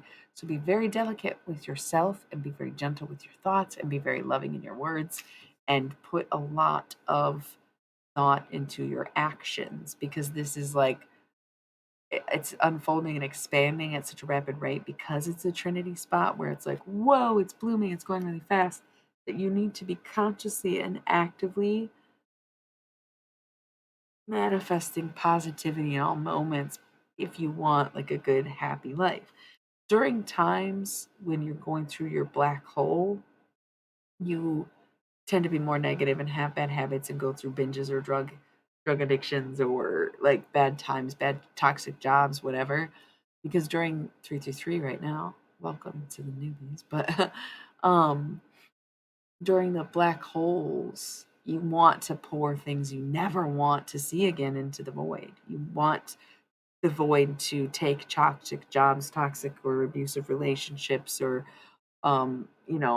bad habits, whatever it is you put in the black hole, it's removed from it. 3333333. The Trinity spot. If you're putting in all that toxicity, that's what you're getting back tenfold. Not a good idea. Not a good idea. Take it seriously, especially if you're a Virgo or a Cancer. It's your turn. You're up. It's your Trinity. And Libra, you're next. So if you see the Cancers and Virgos around you and their life is rapidly getting better or worse, doesn't matter. Because again, your Trinity spots can be negative if you allow negativity to breed like that, because it's going to amplify and recognize and replicate anything you put into it. You want it to be positive, you want it to be the outcomes you want it to be your manifestations, your hopes, your dreams, your happiness. Okay. So, Libras, if you are, or it could be a timeline, because Cancer, Virgo, Libra goes in order. It skips Leo. No, yeah, it skips Leo season, but it goes in order. So from Cancer to Virgo season this summer is the Trinity spot. That makes sense too.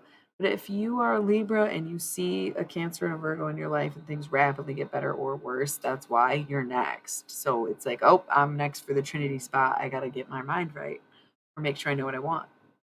In that same regard, without looking at sun signs as much, from Cancer season to Virgo season, so we're talking late June to late September, will be a Trinity spot for anyone and everyone up until Libra season, which is that last week of September and most of October. And that's when it checks in. And that's when the initiation begins. And it's basically what we said last year. But once again, that's typically the protocol of not only the zodiac cycle, but the seasonal changes. So you are going to hear the same basic outline year after year because that's the process that nature goes through, that humans go through, the earth goes through, the weather goes through, the climate goes through, the environment goes through. We all kind of do the same thing over and over again. But when you are in your Trinity spot, make sure it's positive, make sure it's hopeful, make sure it's everything. But when Libra season comes in, that's when you start the initiation. That's when it's like, all right, you did it. You built it, you created it, you stayed strong, you stayed positive. Yes, here it is. Trinity spot, make it count. Again, Virgos and Cancers should start right now, Libras right after, but also that time in the year, universal healing. Summer is great for that. The sun is very healing. It gives us energy, it powers the whole world. Universal wisdom, we all know that you may not worship the sun, but you absolutely live under it every day in and day out. So, duality is all about balancing yourself as you are by the sun and under the moon, right? Oh, man. This summer is going to be a Trinity spot. So make sure whatever you're doing is something you want a lot of, basically. And law of karma. You may think you want something, it may backfire because your intentions may not be as good or as pure as you think they are. And the people around you or with you or in you are maybe not the people that they have convinced you that they are. And so you may try your best with a Trinity spot, but there are sometimes outside factors and or influences that can affect this process, whether it's true manifestation or just a scientific phenomenon, such as a black hole. Yeah, I know it's a little more than tarot around here, but welcome. Good morning. If you are a day walker, good evening. If you are a creature of light. Getting light. Getting light. I like that. Having one of those kind of days, yeah. Universal freedom. Everybody is free to do what they want. Law of attraction. But it'll come to you if you want it bad enough. Hell yeah. Hell yeah. Laughter. Laughter. Love it, love it, love it, love it, love it. Okay, there's still so many fucking cards on this table. I was gonna be probably wrapped up by now. It is getting kind of late. I need some water at least. I grabbed a bubbly, but I didn't crack it yet.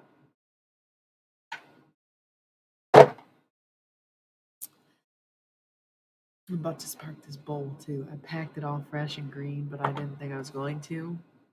But after going through that, and I set aside certain cards to talk about, and still have more cards on the table, I'm like, yo, need something to get me through a little bit.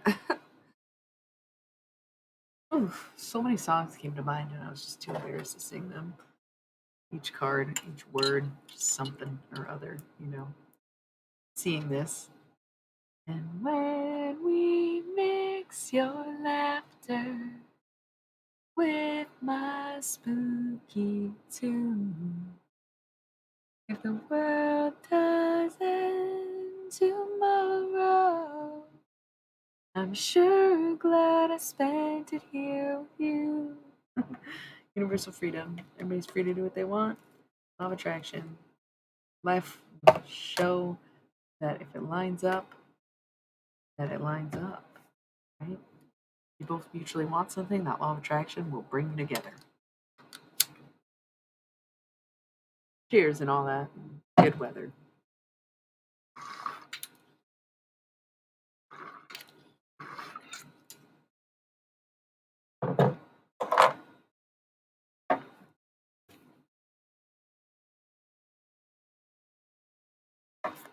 So let's try to climb the mountain. Maybe we'll get to the moon. The world does end tomorrow. Then I'd do anything to save it for you. All right, Scorpio and Cancer, big water energy showing up. Evolution. So yeah, I would say a Cancer evolves into a Scorpio, right? That's kind of how that works. Um, but Cancer and Scorpio, the water energy is very karmic too, and we did already see the law of karma come up. Universal abundance is here. Let it flow like water. Don't try to block it, dam it up. Being in control, Sagittarius. If you're having some impulse control issues, that comes through strongly for Sagittarius because that's just how Sag placements are. That's how fire is. When tempered with care, it can be very manageable, helpful, and even life changing. But when left unattended or to its own devices, it can destroy everything around it. So be very cautious, not only with fire placements, but with fire. Yeah. Okay. Foundation. Once again, foundation. Your moon sign is your foundation, right? Universal healing, law of cause and effect. Very similar to the law of attraction, but more karmic. Taurus being revealed underneath this. Law of continuity. What starts must end, what finishes must be done before. Kind of like time loop Alice, but also like the never ending tracks of final records of the universe, such as Akashic and whatnot. So what's written is done. Law of continuity is that you will continue to cycle. You will continue to have lessons. You will continue the karmic values of being human, but only as long as you allow it or as long as you need it. Okay. So law of continuity is that it will continue as long as it needs to, and it will continue until it is done. I don't know why I had to yell that, but okay. Law of compensation. What you owe, you will pay. And what you're paid will be owed. What you owe, you'll pay. And what you're paid will be owed. You'll be like, oh, how did you owe me money? I didn't know you owed me any money. Thank you. It's not going to be random. If you win the lottery, if it's like the universe owed you money, if something happens where it's like, don't question it too much if you're just gifted a bunch of money. Like, it came up a week or 2 ago. It seems oddly specific, and I don't try to draw people in with like, "Ooh, lucky money spell, blah, blah, blah, that I can help you win the lottery." It's just sometimes if the message comes up, the message comes up. There's luckiness about it. It's a trinity spot, you know? Be positive. Just tell yourself you're a winner until you get the win. Because if you tell yourself you're a winner during a trinity time, like now or this summer, then you will build on the idea of winning and you'll continue to have wins because that's how trinity spots work, right? um if it was a if you were going to avoid and having a black hole moment, then you'd be like, I'm a fucking loser, and then you'd never feel like a loser again. But law of compensation, law of continuity, law of cause and effect. CCC. See that? CCC that? Okay. Law of compensation. You're owed for something that you have continued to do all this time. You're finally paid it. Again, this could be a random sum of money or a gift, like something expensive someone gives you and they're like, I owe you because they didn't tell you about something, or they like you didn't know. But the law of compensation with the law of continuity, it's almost as if you're getting your flowers type energy. Like being recognized for something or getting paid for your work. And it's no different, but it's like suddenly coming in, you're like, oh, I wonder what I did. And it's like, no, you just did it. You've just been doing it. Law of continuity and law of compensation, law of cause and effect. Oh, I wonder why? Because you did. Or, oh, where's this coming from? This work, right? Oh, what's the cause? You. What's the effect? Everything you wanted. That's great. Yeah. All three C's showing up like that. That's amazing. That's truly amazing. Guardian angel. Protected as hell. Aquarius, right? Air energy, humanitarian, altruistic, alien, unique, different, passionate. Got the deck foundation, law of free will. People are going to do as they want. Pisces, maybe somebody swimming away, the end of something, some karmic retribution, but also the love was the evolution. Capricorn, once again, cut the deck. Taurus, cut the deck. Universal healing, maybe healing between a Capricorn and Taurus relationship, or just among earth signs in general, feminine dynamics. Taking a long time from winter to spring to just decide something, sower of seeds, but it's growing. Something that you wanted to do Capricorn season, you can now do in Taurus season because it's springtime and you can plant it. Okay. Universal forgiveness, maybe that's what you were after, is just being forgiven. Pisces again, sower of seeds again, crown chakra again, law of free will present. Aries, yes, foundation again. Yeah, universal. The foundation of healing is forgiveness, and you only find forgiveness from within. You have to understand that you're worthy of forgiveness before you can expect anyone else to forgive you. If you sit there and think, God damn it, I wish they would forgive me, but God damn it, how could they? How could they ever forgive me for what I've done? How could they ever forgive me after all this shit? How could they ever forgive me? Well, then they won't. If you don't think you're worthy of forgiveness, it's probably because you'll do it again. But if you say, hey, I'm going to apologize because I am really sorry and I do see what I did wrong and I have changed my ways and I want them to know that I come with an apology and I hope they forgive me like I've learned to forgive myself and forgive others for what I've done. That's cool. Okay. Again, Trinity spot. You make it. Universal love. You got to put love in to get anything out. Law of continuity.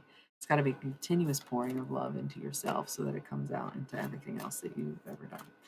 And that's something I do try to live by. And when I feel sad, sometimes the love comes out in the form of tears, even if they're happy tears. Even if I'm like so grateful to be here because it is such a struggle or something fucked up and weird like that. You just gotta try your goddamn damnedest. No matter how God forgotten of a world this has become. Trinity, once again, Free Spirit Foundation Evolution. Law of attraction. You made it happen. You brought it right to you, and it maybe hasn't arrived or quite knocked at your door, but it will. And you knew it would. And you're at the threshold of almost can't take anymore, but almost there. And maybe you don't know what's real. You don't know why it was like this, other than just the vibe attracting the tribe, the law of attraction. You wanted the same thing. Initiation. It's all happening. Really, you're at the threshold of something that you definitely wanted, created, and worked for. Aries season, you knew would be the start of the year and the start of a new decade and the start of a new cycle, and everything would be different, feel different, and like it may take the next year to enact because it's going to take a decade to live. But like there has been a lot of changes, yeah. The cycles are technically 11 years. The decades are actually 11 years in the universe. A universal decade is 11 years. It's 13 or it's 12, it was 2012 to 2022, 2023 to 2033, right? So it's technically 11 years. So the first one is like, oh yeah, okay, get the hang of things. And then the next 10 years is that, whatever it is, in doing this or doing this, depending on your action. Aries season, it's getting started. Phase one, getting started, building the foundation. Healer within and universal forgiveness. Once again, you got to forgive yourself to allow other people to forgive you. Stop telling yourself that you don't deserve forgiveness. Break through this threshold of worthiness where you realize that everyone makes mistakes no matter how high of a pedestal you have them on. There's things you don't know about them. There's things they've done that they've never spoken of or like told anyone, but that doesn't mean that it goes away or that they're a better person than you. And just because they might judge you outwardly and be like, oh my God, I can't believe you do that, it doesn't mean they haven't done something equally bad.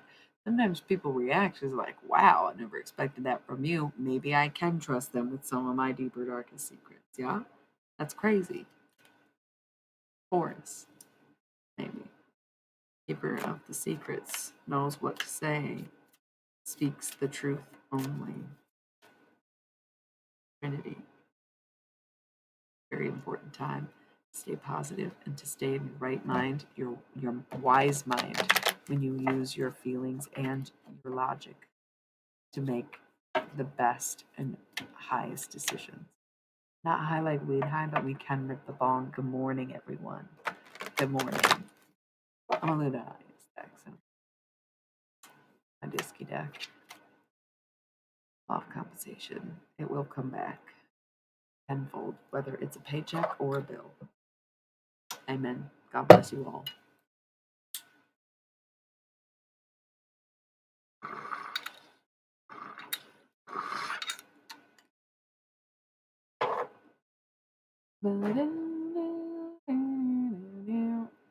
Yeah, no, I'm just still jamming. In case you were wondering, I do not have face tats. It's just liquid eyeliner. So, you know, what is it? 17 hours of driving. Well, that's not a surprise. The world's all heavy with traffic. No, we never were no good at goodbye. No, we never were no good at goodbye. We got Cancer again. Universal spirituality, universal freedom, law, free will, crown, Leo. Yeah. You are king of the jungle, baby. Don't forget it. Sagittarius, fire energy. Revealed abundance, Pisces, coming to a close, finally. Giver of light. Pisces, quit being so fucking negative and realize that you can actually improve people's lives and help them see better instead of be murky water. You can kick up mud and throw a fit and just because and say fuck it, or you can be the crystal clear blue sea that people need to be able to find themselves and learn what it means to be free. You can be the rushing waters or the depth of the ocean, and you can be in tandem and flow with everything around you and do as you're meant to and be your most evolved high self. Kind of beautiful, isn't it? Or you can kick up mud, eat rocks, and shut the fuck up. Period. Jump in or jump off. Jump in the line, rock your body on time. Okay, I believe you. Jump in the line, rock your body on time. Okay, I believe you. Harry Belafonte is a Pisces. Yeah. Yeah, he's alive though. Thank goodness, but also like 96 years old. Straight up impressive. I hope Harry Belafonte is having a good day, and I don't even give a fuck if the rest of you do, as long as Harry Belafonte does. You know what I mean? Quite honestly, sacrifice myself in that.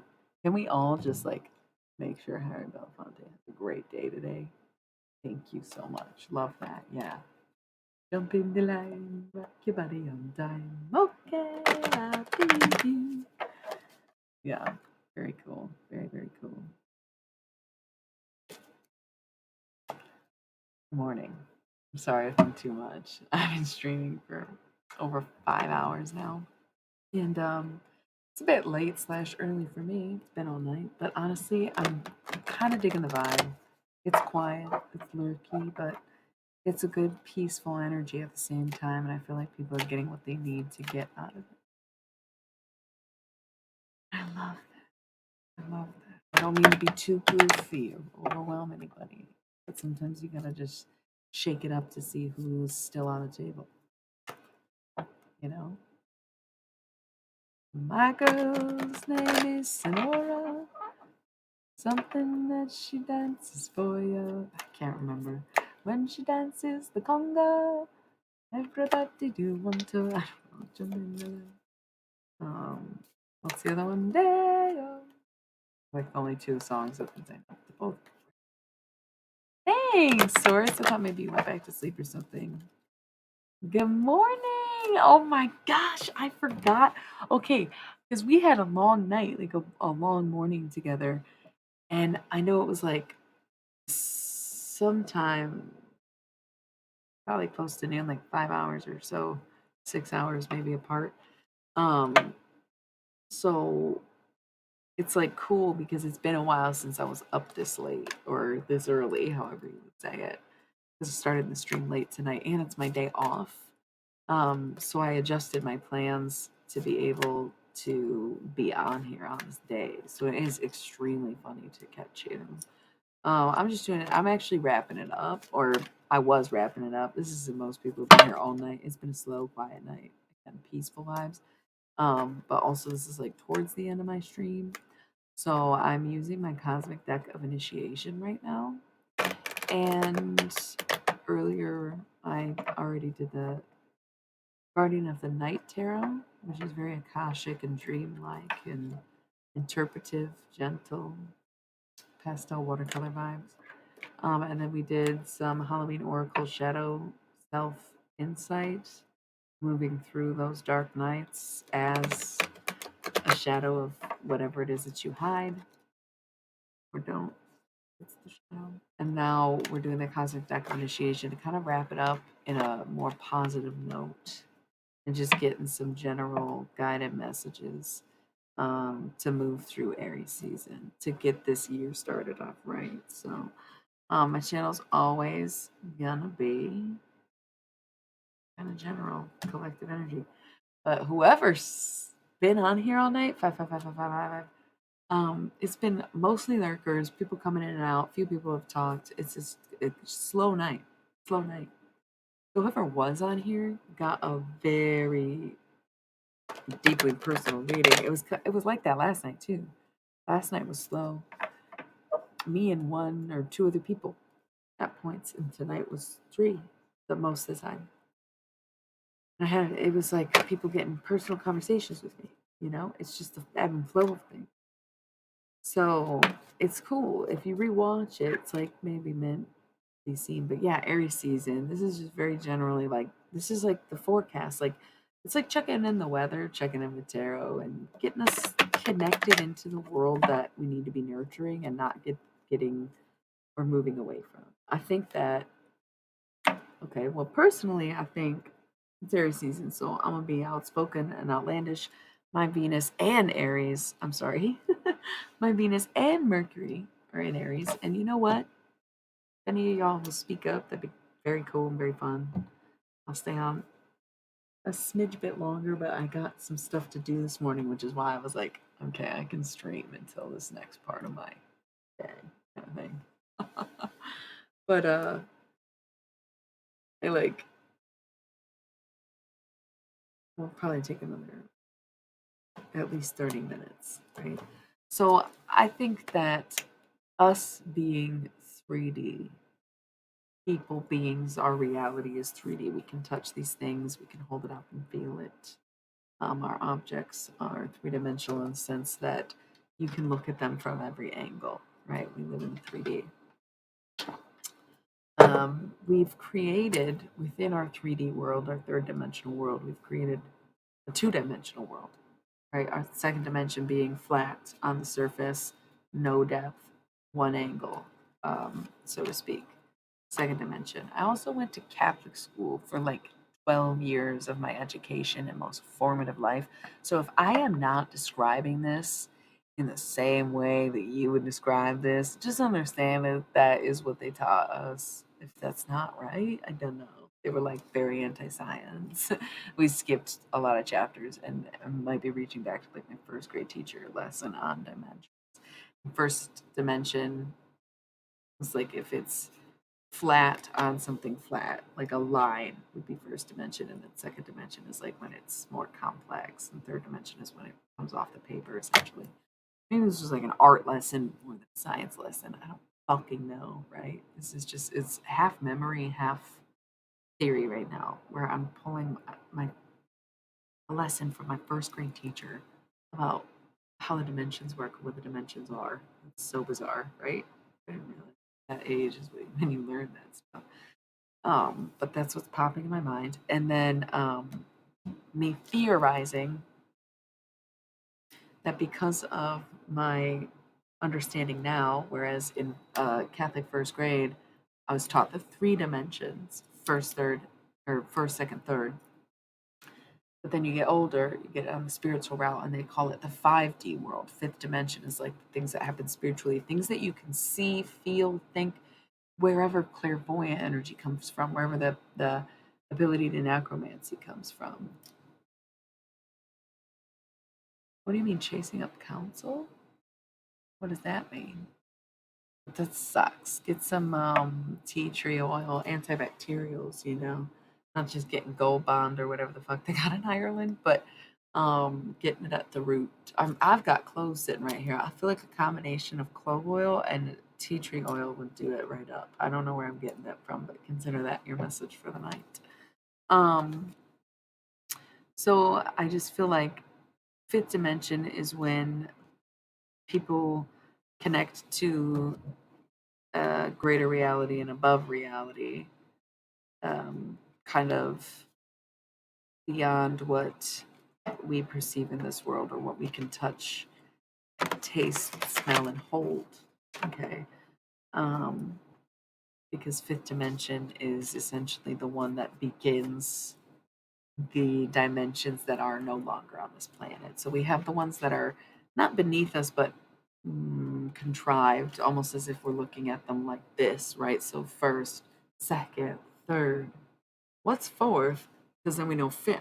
And then when you get into sixth and seventh, I don't think humans really typically have the ability to do that unless they are under the influence, easily inhibited, or otherwise just kind of like mentally dejected or elsewhere. Like, I don't know how to explain. Or you can descend into the non dimensions, and that's when you get into the planes. Is when you go when you pass the other side. It's almost like instead of minus one dimension, minus two dimension, it becomes the planes, and that's where you get astral. The astral plane is on the other side of the dimension when you strip everything away. Okay. I don't know why this is the lesson right now. It's like fucking 6 in the goddamn morning, but hey, everybody gotta learn somehow, sometime, some way. You think? Law of karma. This is what you get. You get what you get. Okay.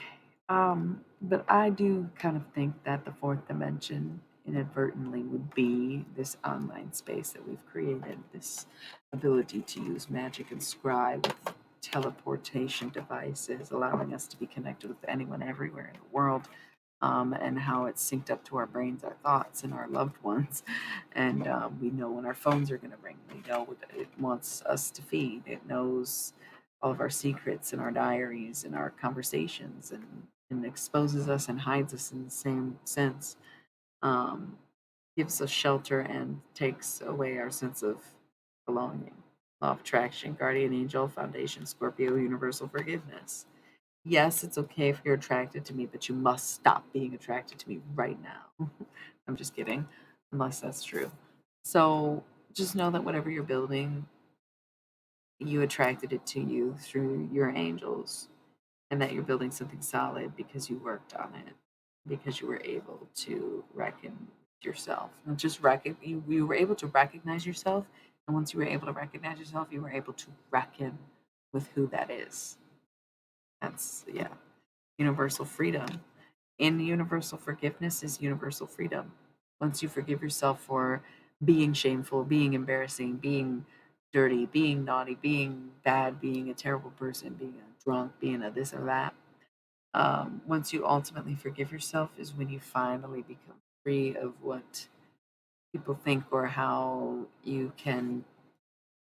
could you be complete without this or that. And it's like, I'm free to make my own mistakes and learn my own lessons and go my own way. Okay. And universal spirituality will bring you the people, lessons, and things that you need throughout the journey that is life. So you maybe feel like you're being stripped of everything, and COVID wasn't quite what you wanted it to be. over those years, the last years of your 20s or the first years of your 20s or whatever the case may be for you, right? The last of your youth or some shit like you were inside and you feel like you're dying ever since COVID and 40404. Yeah. Aries season is like new narrative. It's just going to take a while to implement because this is a long ass 10-year long process. Okay. Just like the last 10 years, 2012, very pivotal time. Very much everybody thought it was the end of the world, just like 1999, which would have been a little over a cosmic decade before then. 2001 to 2011 was a very distinct era. And for as much as this conversation's come up lately, I have not even touched on that. But 2001 is when people stopped being the fucking 90s and started being, it was like the brink of party mode. It was like 2001 to 2011 was the definition of coming of age. Think about the movies that were made during that time. Like, I'm, I want to say Donnie Darko was 2001, but I think it was the year 2000. Actually, it kind of makes sense if it's the year 2000. Okay, so movies like The Matrix 1999, Donnie Darko 2000. But then by the time 2001 came around, it was more like taking a turn into, I can't think of anything that came out in 2001, but Wrist Cutters was like 2006, right? And that other Eugene Hoots movie was 2008. It was a very romantic era in art and music. Even Rihanna, we fell in love in a hopeless place. It was a very romantic era, even though we were kind of fucked up. It was coming of age. We were discovering ourselves. We were like, it's a new millennium. What's it gonna mean? What's it gonna be? It was like a very beautiful time. I was a little too young to fully express or enjoy that, but I did get to experience my teens. A lot of Wes Anderson movies came out during that era between 2001 and 2011. None of his first movies. Darjeeling Lim, it would have been 2009. I think Royal Tenenbaums was 2002, where the things we valued or aligned with in life started to change and be less doomsday, less. The 90s was very apocalyptic, whether we want to see it that way or not. As romanticized as the 90s was, it was not a romantic era at all. It was like, let's get fucked up on this ecstasy because it's the only way we can feel joy, and we're gonna dress like everyone is a robot and pray that the world ends. Because if it doesn't, it's just gonna be a technological takeover, and nobody wants that. So the 90s was a very dismal time. No one had any hope. Look at grunge. Like 1990 to 2000 was very depressing, and like for people to like wish they were there is very sad. I've never seen a robot, by the way. Never seen Independence Day. Um, but yeah, people did get superpowers. That's the thing, homie. 2012 is basically when I started my spiritual journey, and look at where I'm at now. You're the one who said, I think you're psychic, and I could probably learn a lot from you. You're the one who gives me spiritual messages that you're divinely guided to give me. And you're going to say we didn't get our magic powers 2012? Like, I think they were spot on with that shit. I think if you were too young for Y2K, you got them in 2012. Yeah? Like, come on, man. I think that's great. I think that's great. I think it's very accurate. I'm surprised at how accurate it all was in retrospect, is kind of what I'm saying. But that time from 2001 to 2011 was the last time people experienced true love. Like, literally, it's sad. Because 2012 to 2022, we did get some superpowers and stuff, but we also got real fucked up because in order to have powers or to be perceivably a hero, you have to know what's wrong. You have to understand the plot of the story. You have to understand the root of the conflict and the enemies and the villains, and it's really hard to deal with. So we got fucked up because we found out. We fucked around to find out. We found out. We got fucked up about it.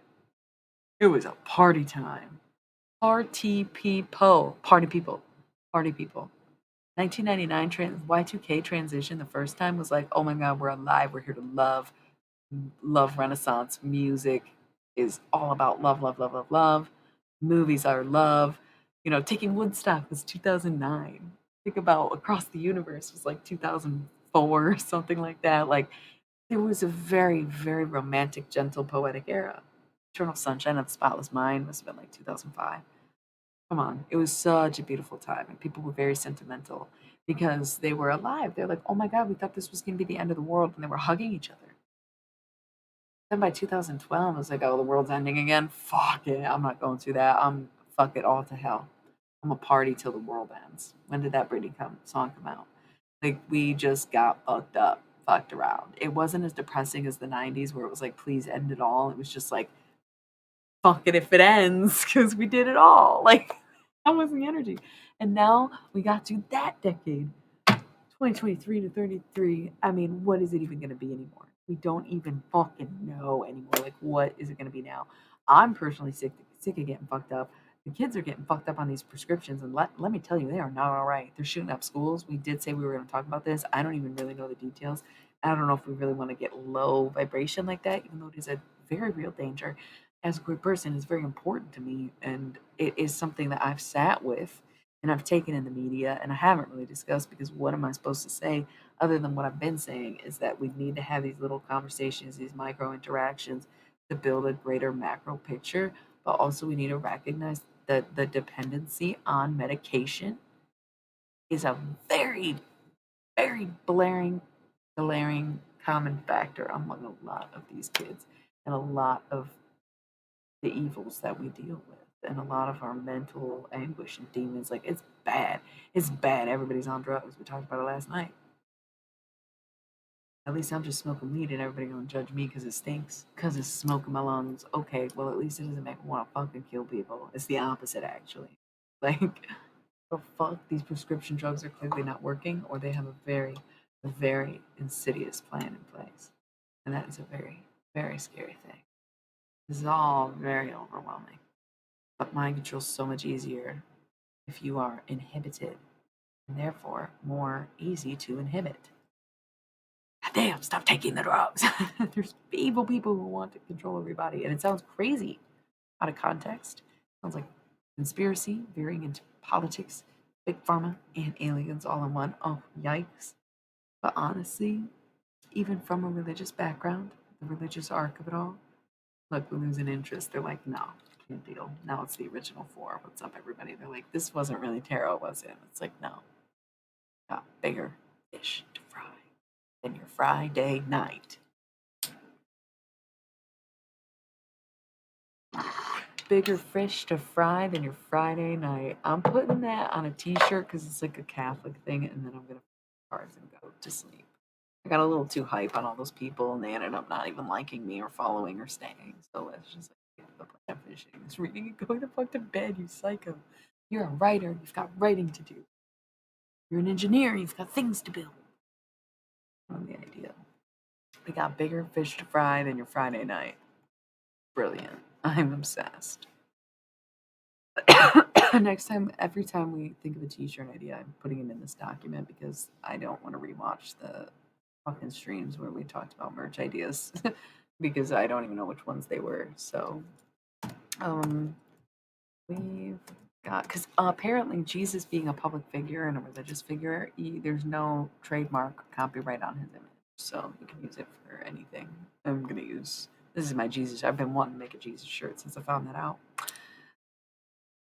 This is the one. We've got bigger fish to fry than your Friday night. Jesus. Should it just be like a fake quote?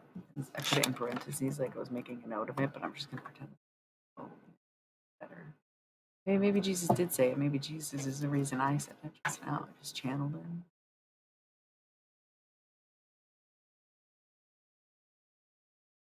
It is. It is about controlling the most powerful reality. And yeah, I agree. It is. Controlling the perception of someone's mind is everything, right? And it's so easy to be glamored or however you want to say, like to be mind controlled, to be susceptible to get fucked up or be, under the influence. It's very easy and it's all a very slippery slope. And the fact that we were just so cool with the easy answers instead of long lasting solutions is very sad and a total failing on an individual level and a societal one. But of course, an individual failing doesn't really affect the greater being. Collective one does. that can cost you everything. It was 1 in every 100 instead of 100 in every one. And it wouldn't be such a problem. I feel like there's some aliens that are really pissed. They're like, we were fucking helping you the whole time. And it's like we did everything we could as the resistance, but there was only so many of us. Not so great to numbers for how many numbers are. Here now. 41414. More viewers. Golden rule, law of frequency. What's the golden rule regarding the law of frequency? Whatever you turn into as a child, whatever you tune into as a child, is what you'll give off as an adult.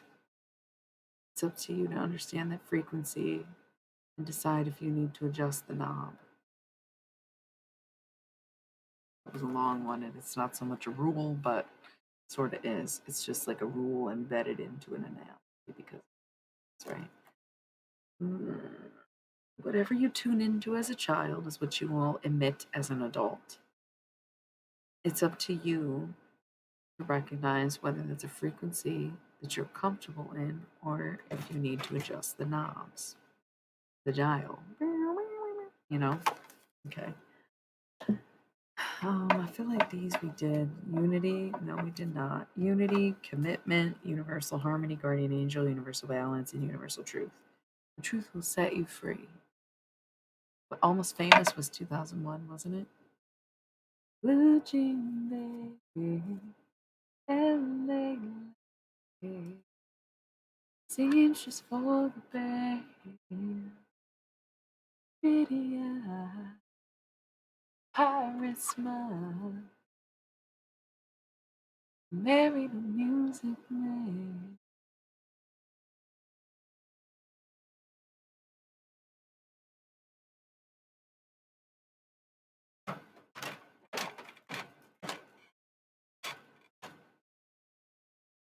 Dude, watching True Blood is fucking me up a little bit because I realized that in my spiritual downturn when I had all those injuries, the reference of November 2019, which I've delved into many times but don't know which of which you've seen, I was having these visions of being buried in dirt. And the whole thing was like, it'll bloom, it'll be blue, like it'll bloom into a blue rose. I was like, fuck, I hope I'm not pregnant. What the fuck? Kind of weird ritual is this? And it was very realistic, where I was like in some kind of fucking multi-dimensional prison-like simulator. It was fucking crazy. It felt like I got kidnapped, but I never left my house. Like, I don't want to think. I don't really want to, because I've talked about it a lot. But then to watch True Blood after that happens is like, oh my god, what the fuck are you? What the fuck? Okay, that's goddamn fucking interesting. So on that note, I only have a minute until I have to roll the pre-roll timers. There's still a ton of cards to go through. This was not a dream. I was awake. I was visually hallucinating these things with my eyes wide open for weeks on end. So this was not a dream. This was why can't they sleep? Creepy. In places where they say vampires live and such things. So anyway, be back in 3. You can think on that, dwell on that, do what you will with it. And I'll be me.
And just in time for 4:20 on the hour, 4 hours and 20 minutes.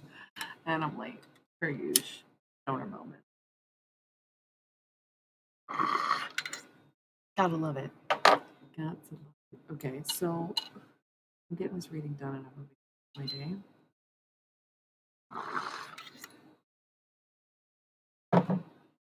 The swinging schedule of a switch. um, Commitment, harmony, guardian angel, balance, universal truth, and unity. The truth will set you free, but it's also all going to be everything you need, and somebody's ready to step up and become the things that you want to be together and kind of in harmony with everyone, working as a team, and everything that you once dreamed. Pisces, it's the end of something.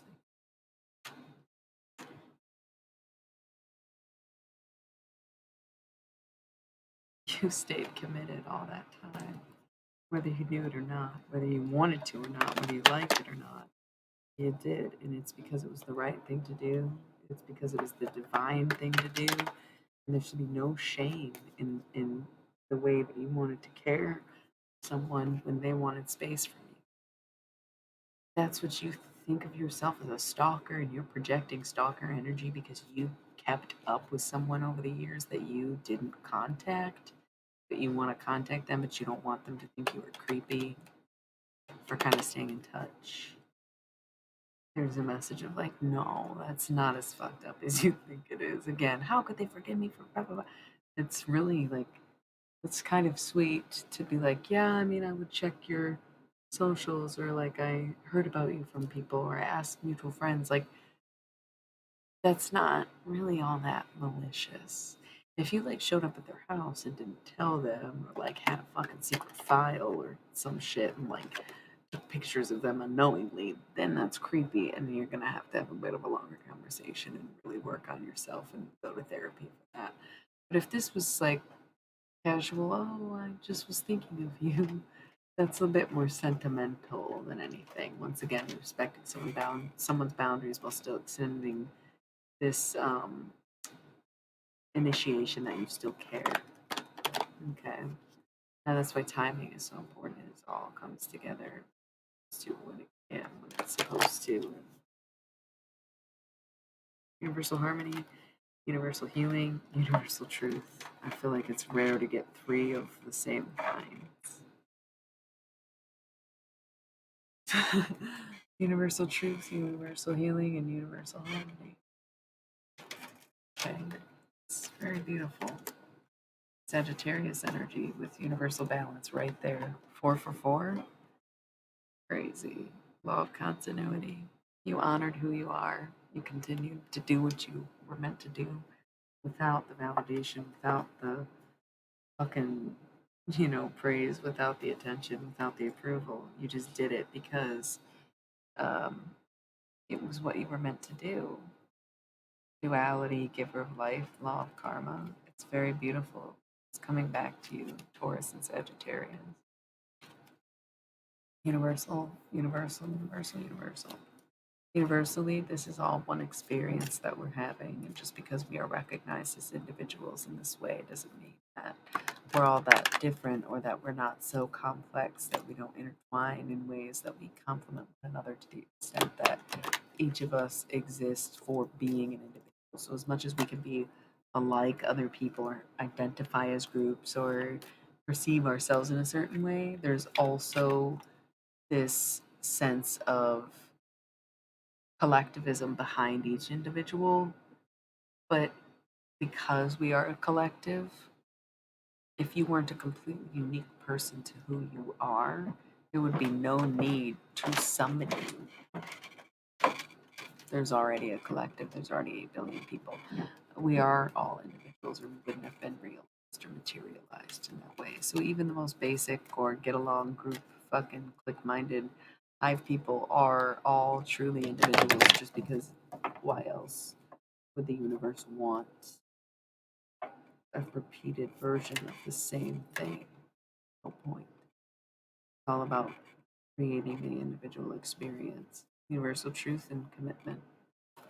Yeah, this is getting bad. This is how you know it's getting late is when my bangs start to fucking get greasy right in front of your face.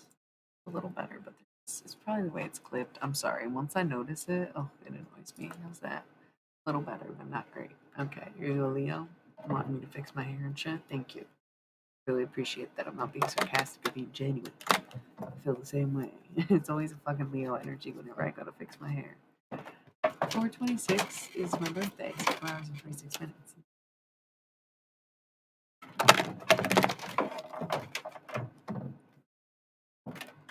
Commitment, sower seeds. Threshold and Pisces. You're at the end of something. About to break through the threshold. Start the new year right. Law of limitation, law of life, and miracle. The law of life is that you have to live it. The law of limitation is that you cannot force anything upon anyone else. You can only experience, expand, kind of call for yourself, right? So if these are going in tandem, then the law of limitation and the law of life is whatever you believe. And that's why miracle is here, because if you believe that miracles can happen, then miracles shall happen.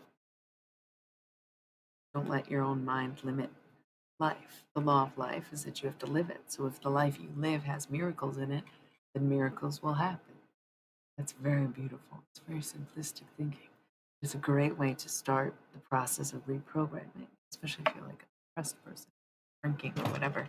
The energy of drinking has been heavy on the channel. I don't know if that's like the one-on-one energy, but I have stuff. Come talk to me. Check out my website. Get a little deeper into it if you need some help with that shit for real. But the law of limitation is that you cannot force anybody to do anything, right? Otherwise, you just have to go along, and this might be a bumpy ride. In fact, it's gonna be a bumpy ride. It's gonna be a bumpy ride. Universal wisdom, and then beneath that, how do you gain wisdom? How do you gain universal wisdom aside from acquiring knowledges and interpreting it and applying it in the different ways that you can? How else do you acquire universal wisdom? What is behind that knowledge? Evolution, growth, experience that you transform into becoming better for it. The evolution and things that you do is how you become wise. Being able to learn and rapidly evolve as you go through life is what gives you wisdom. That's why some people say, oh, you're an old soul, or you're so mature for your age. And people who receive those compliments say, thanks, it's the drama. And it's like kind of funny because it's true. And people have been telling me that I'm wise since I was young. And so seeing this together tells me that I was learning my lessons. I was always learning my lessons. It's not that I didn't make the same mistakes twice and learn the same lessons in different ways, right? Like I'm not perfect. I still had the whole PMDD thing. Just because I was learning my lessons and I was very wise doesn't mean that I was like, taking my own advice or wanting things to be that way, right? But no less, the truth is, it's exactly how it happened.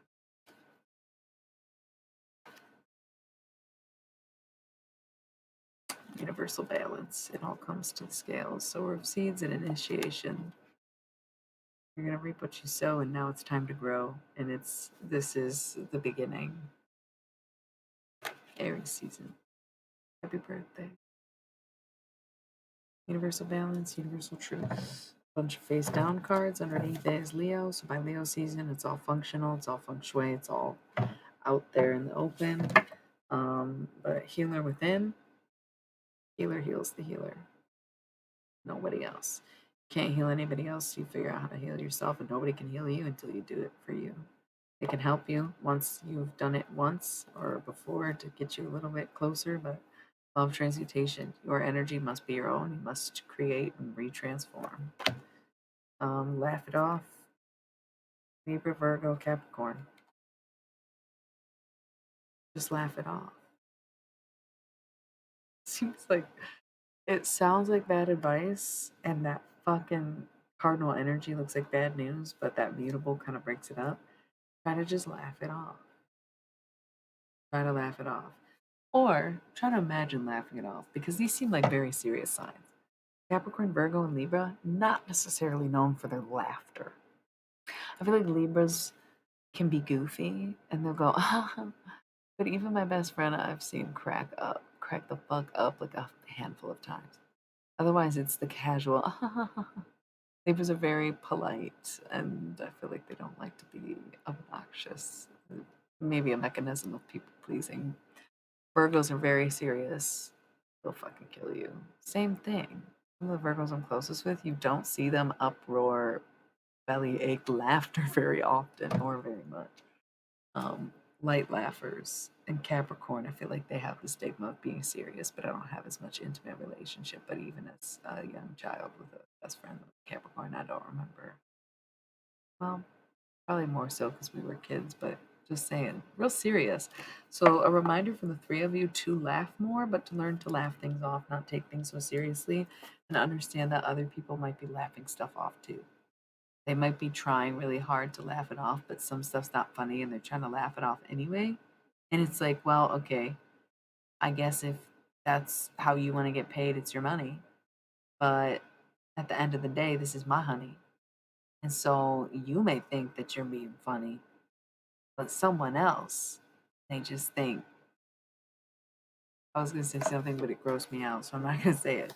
Listen, get your shit together. But just learn to laugh it off and let it roll off your shoulders. All right? So you've been called out. So you've been caught. So you've been whatever. So you've been blah, blah, blah, whatever, embarrassed, shamed, etc., done something stupid. Laugh it the fuck off then. You know? It doesn't mean harbor all your secrets and be in pain for the rest of your life because you can't take a moment to be like, I'm insane. Because you're so worried about how people perceive you. I can't believe I did that. It's like, just learn to laugh it off. Everybody else does. It's where we're all fucking clowns to you people because we're just laughing at ourselves. And the inability to laugh at yourself revokes your right to laugh at other people. And honestly, once you learn to laugh at yourself, you stop laughing at other people so much. So people who are constantly making jokes at the expense of others are truly so unfunny because they're so unaware and so unevolved. They literally have no idea what true laughter, and therefore they will never know off. True or false? True or false? I feel like, damn, that was deep, but it was kind of true, wasn't it? Yeah, a little bit, little bit, little bit, little bit. Crown chakra, open that bitch up. Open that bitch up. Let the rainbows come through. Put the crown on you, okay? You're royalty, dude. You're royalty, dude. Facts. Santa just faxed us in. I don't know where you got a Santa emoji or why you spelled facts like that, but we just got a fax from the North Pole, and Santa's opinion is in. This was facts. I don't know.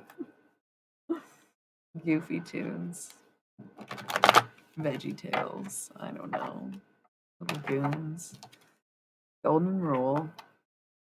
What's the golden rule? We're getting close to the end here, boys, and gals, and eithers. Eithers. Lifers, allers, nothingers. Zingers, wingers. Ringers. Ringers. I don't know. Singers, there you go. So true.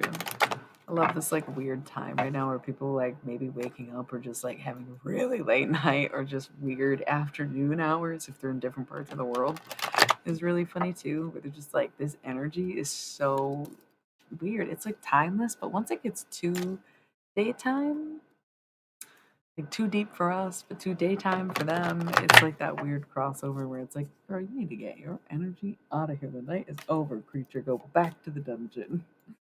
Type shit. Like that's how it starts to feel. So yeah, this deck I'm shuffling is finally calming down. But these long ass messages, because I'm feeling the tarot. I'm like, gotta come out, blah blah blah. No, but yeah. Florida, guardian angel. Somebody said you have to do this tonight, and I said, all right, why? But okay, right? Last of it. Big reveal. What is this? Universal forgiveness. Remember that if you are willing to forgive others, you are inherently worthy of forgiveness. So as soon as you forgive yourself, you understand that it's actually possible for other people to forgive you as well. What is this? Scorpio, again, focused on fixed energy. Scorpios are very in touch not only with death, but speaking with the dead. Many of them, whether they realize they have this gifted ability, will access it without realizing it, or will be very powerful as a mechanism. The Scorpio rising, I can attest to it. It's sturdy, but it flows. What is this? Foundation built with love. All solid foundations are built with brick and love. Guardian Angel again. I do believe there's 2 Guardian Angel cards in this deck because this first one was Guardian Angel, wasn't it? Yeah, there's 2 Guardian Angels, and we got them both in this run right here. That's beautiful. And when I just spilled the cards, Golden Rule popped up again, and duality was seen with universal abundance and commitment. The Golden Rule is that it pays off, and you didn't do this for no reason. Sower of seeds, foundation. You had to do this to get where you're going. Golden Rule. Everything you do does pay off for you. What's this? Aries season. Aries season. Aries season. Aries season. You know, like banging on the tables energy, I guess, because fire. Law of attraction. That's the kind of energy we want. We want that hype. We want that loud. We want that boom, boom, boom, boom, pow, boom, bah, bah. Yeah, well, it's like fucking 6 in the goddamn morning, and I've been streaming for almost fucking 6 hours. So I'm sorry if I'm not boom, boom, pow enough for you right now, Fergalicious. God damn, dude. Who's judging me right now?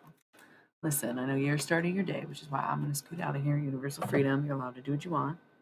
You're allowed to do what you want. You're going to do what you want. But universally, you'll be led to doing the things that free you because they are the things that heal you. And they go hand in hand. I just had this flashback to high school, my first understanding of feeling something. And I don't know what it was, but I remember being in the rain and I can remember the smell and feeling vain, but like in the moment, unseen. And it's complicated.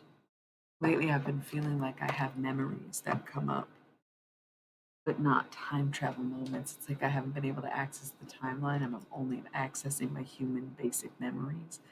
And they're not even like core, they're just random, where it's like, okay, this is actually cool to remember some of this stuff. They feel so much like I'm looking at them rather than being immersed in them. So it's like, wow, I guess I can think of things or remember things without actively divulging into them.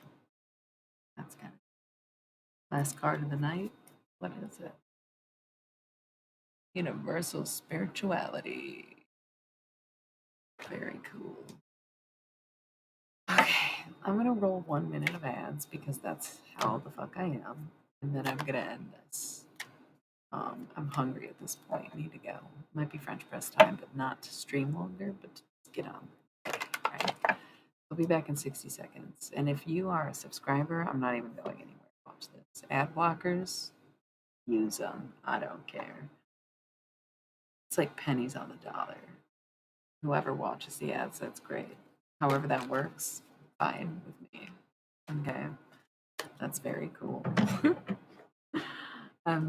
Now that was the final draw, final card, I'm like, okay, officially sleepy, ready to go. Thank you to the 4 lurkers and the 3 lurkers and source.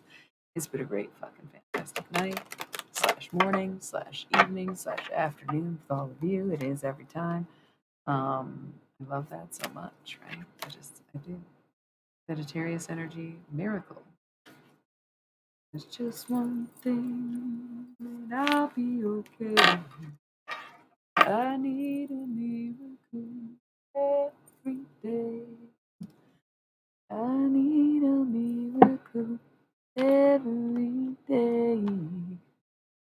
I need a miracle every day. So now we're back. Exclusive behind the scene content for subscribers who don't have to watch ads.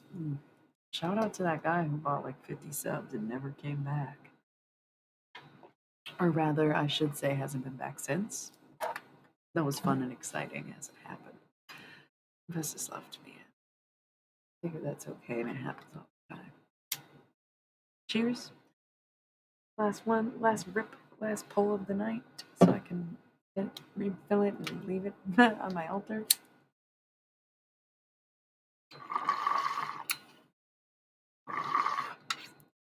Smoking weed is sacred, but it's also sacred for homies.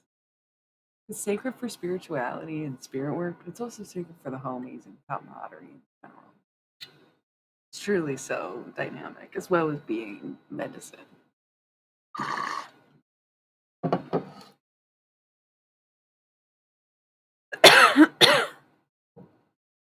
Stuff I believe, and I'm okay with it. People have been making fun of me since day one.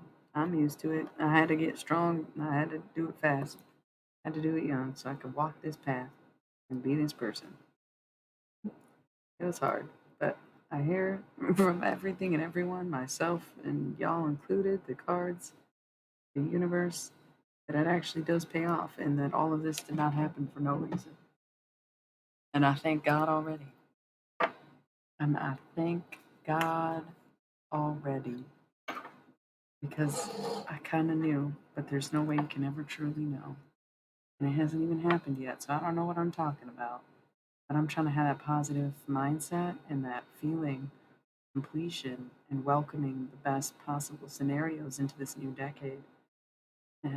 As this Trinity spot is very important and it is going to set the tone for the next 11 years or so, just like we talked about, just like we've been dissecting. I'd love to get more into this next stream. This was an interesting one. I would highly recommend a rewatch if you missed it. Would I though? I don't know. It's just me talking. It's interesting what will come up or what I'll say or what will happen in the readings when there's like no influence on it. It is just purely either personal or so general that it's for literally anyone in there. So that's kind of cool. But this was a surprise night, my day off, did an hour of art and then almost 5 hours of this. That's why I gotta get out of here as soon as it's 444 because at this point, why not? Why not? It's like another 20 seconds. How cute. The other one's 111 because it was like timing where I was like, okay, I'm going to switch to Sarah. I was like, might as well be now. It's the same thing. Might as well be now. So, thank you all so much. It's been such a great night. It was a random Tuesday, and I said, I'm going to cunt it up instead of not. So, I streamed impromptu on my day off. Probably will have to skip tomorrow. We'll be back Thursday per scheduled. Friday again, most likely, yes. And Saturday, never really ever. Sunday, Monday, as always. So I'll be back again to catch all of you, I hope. And you can catch these cards so you don't catch these hands. Just kidding. Okay. It's always going to be based in love and never based in fear. And we are removing violence from our very beings rather than inducing it. Okay. So remember to amplify the things that you want right now rather than the things that you hate. They know that and they're working against you. So go against that grain. Mwah. Love you all so much. It's insane. I will see you next time. Good night, good luck, good morning, and such. It's been great. I love you so much. Mwah.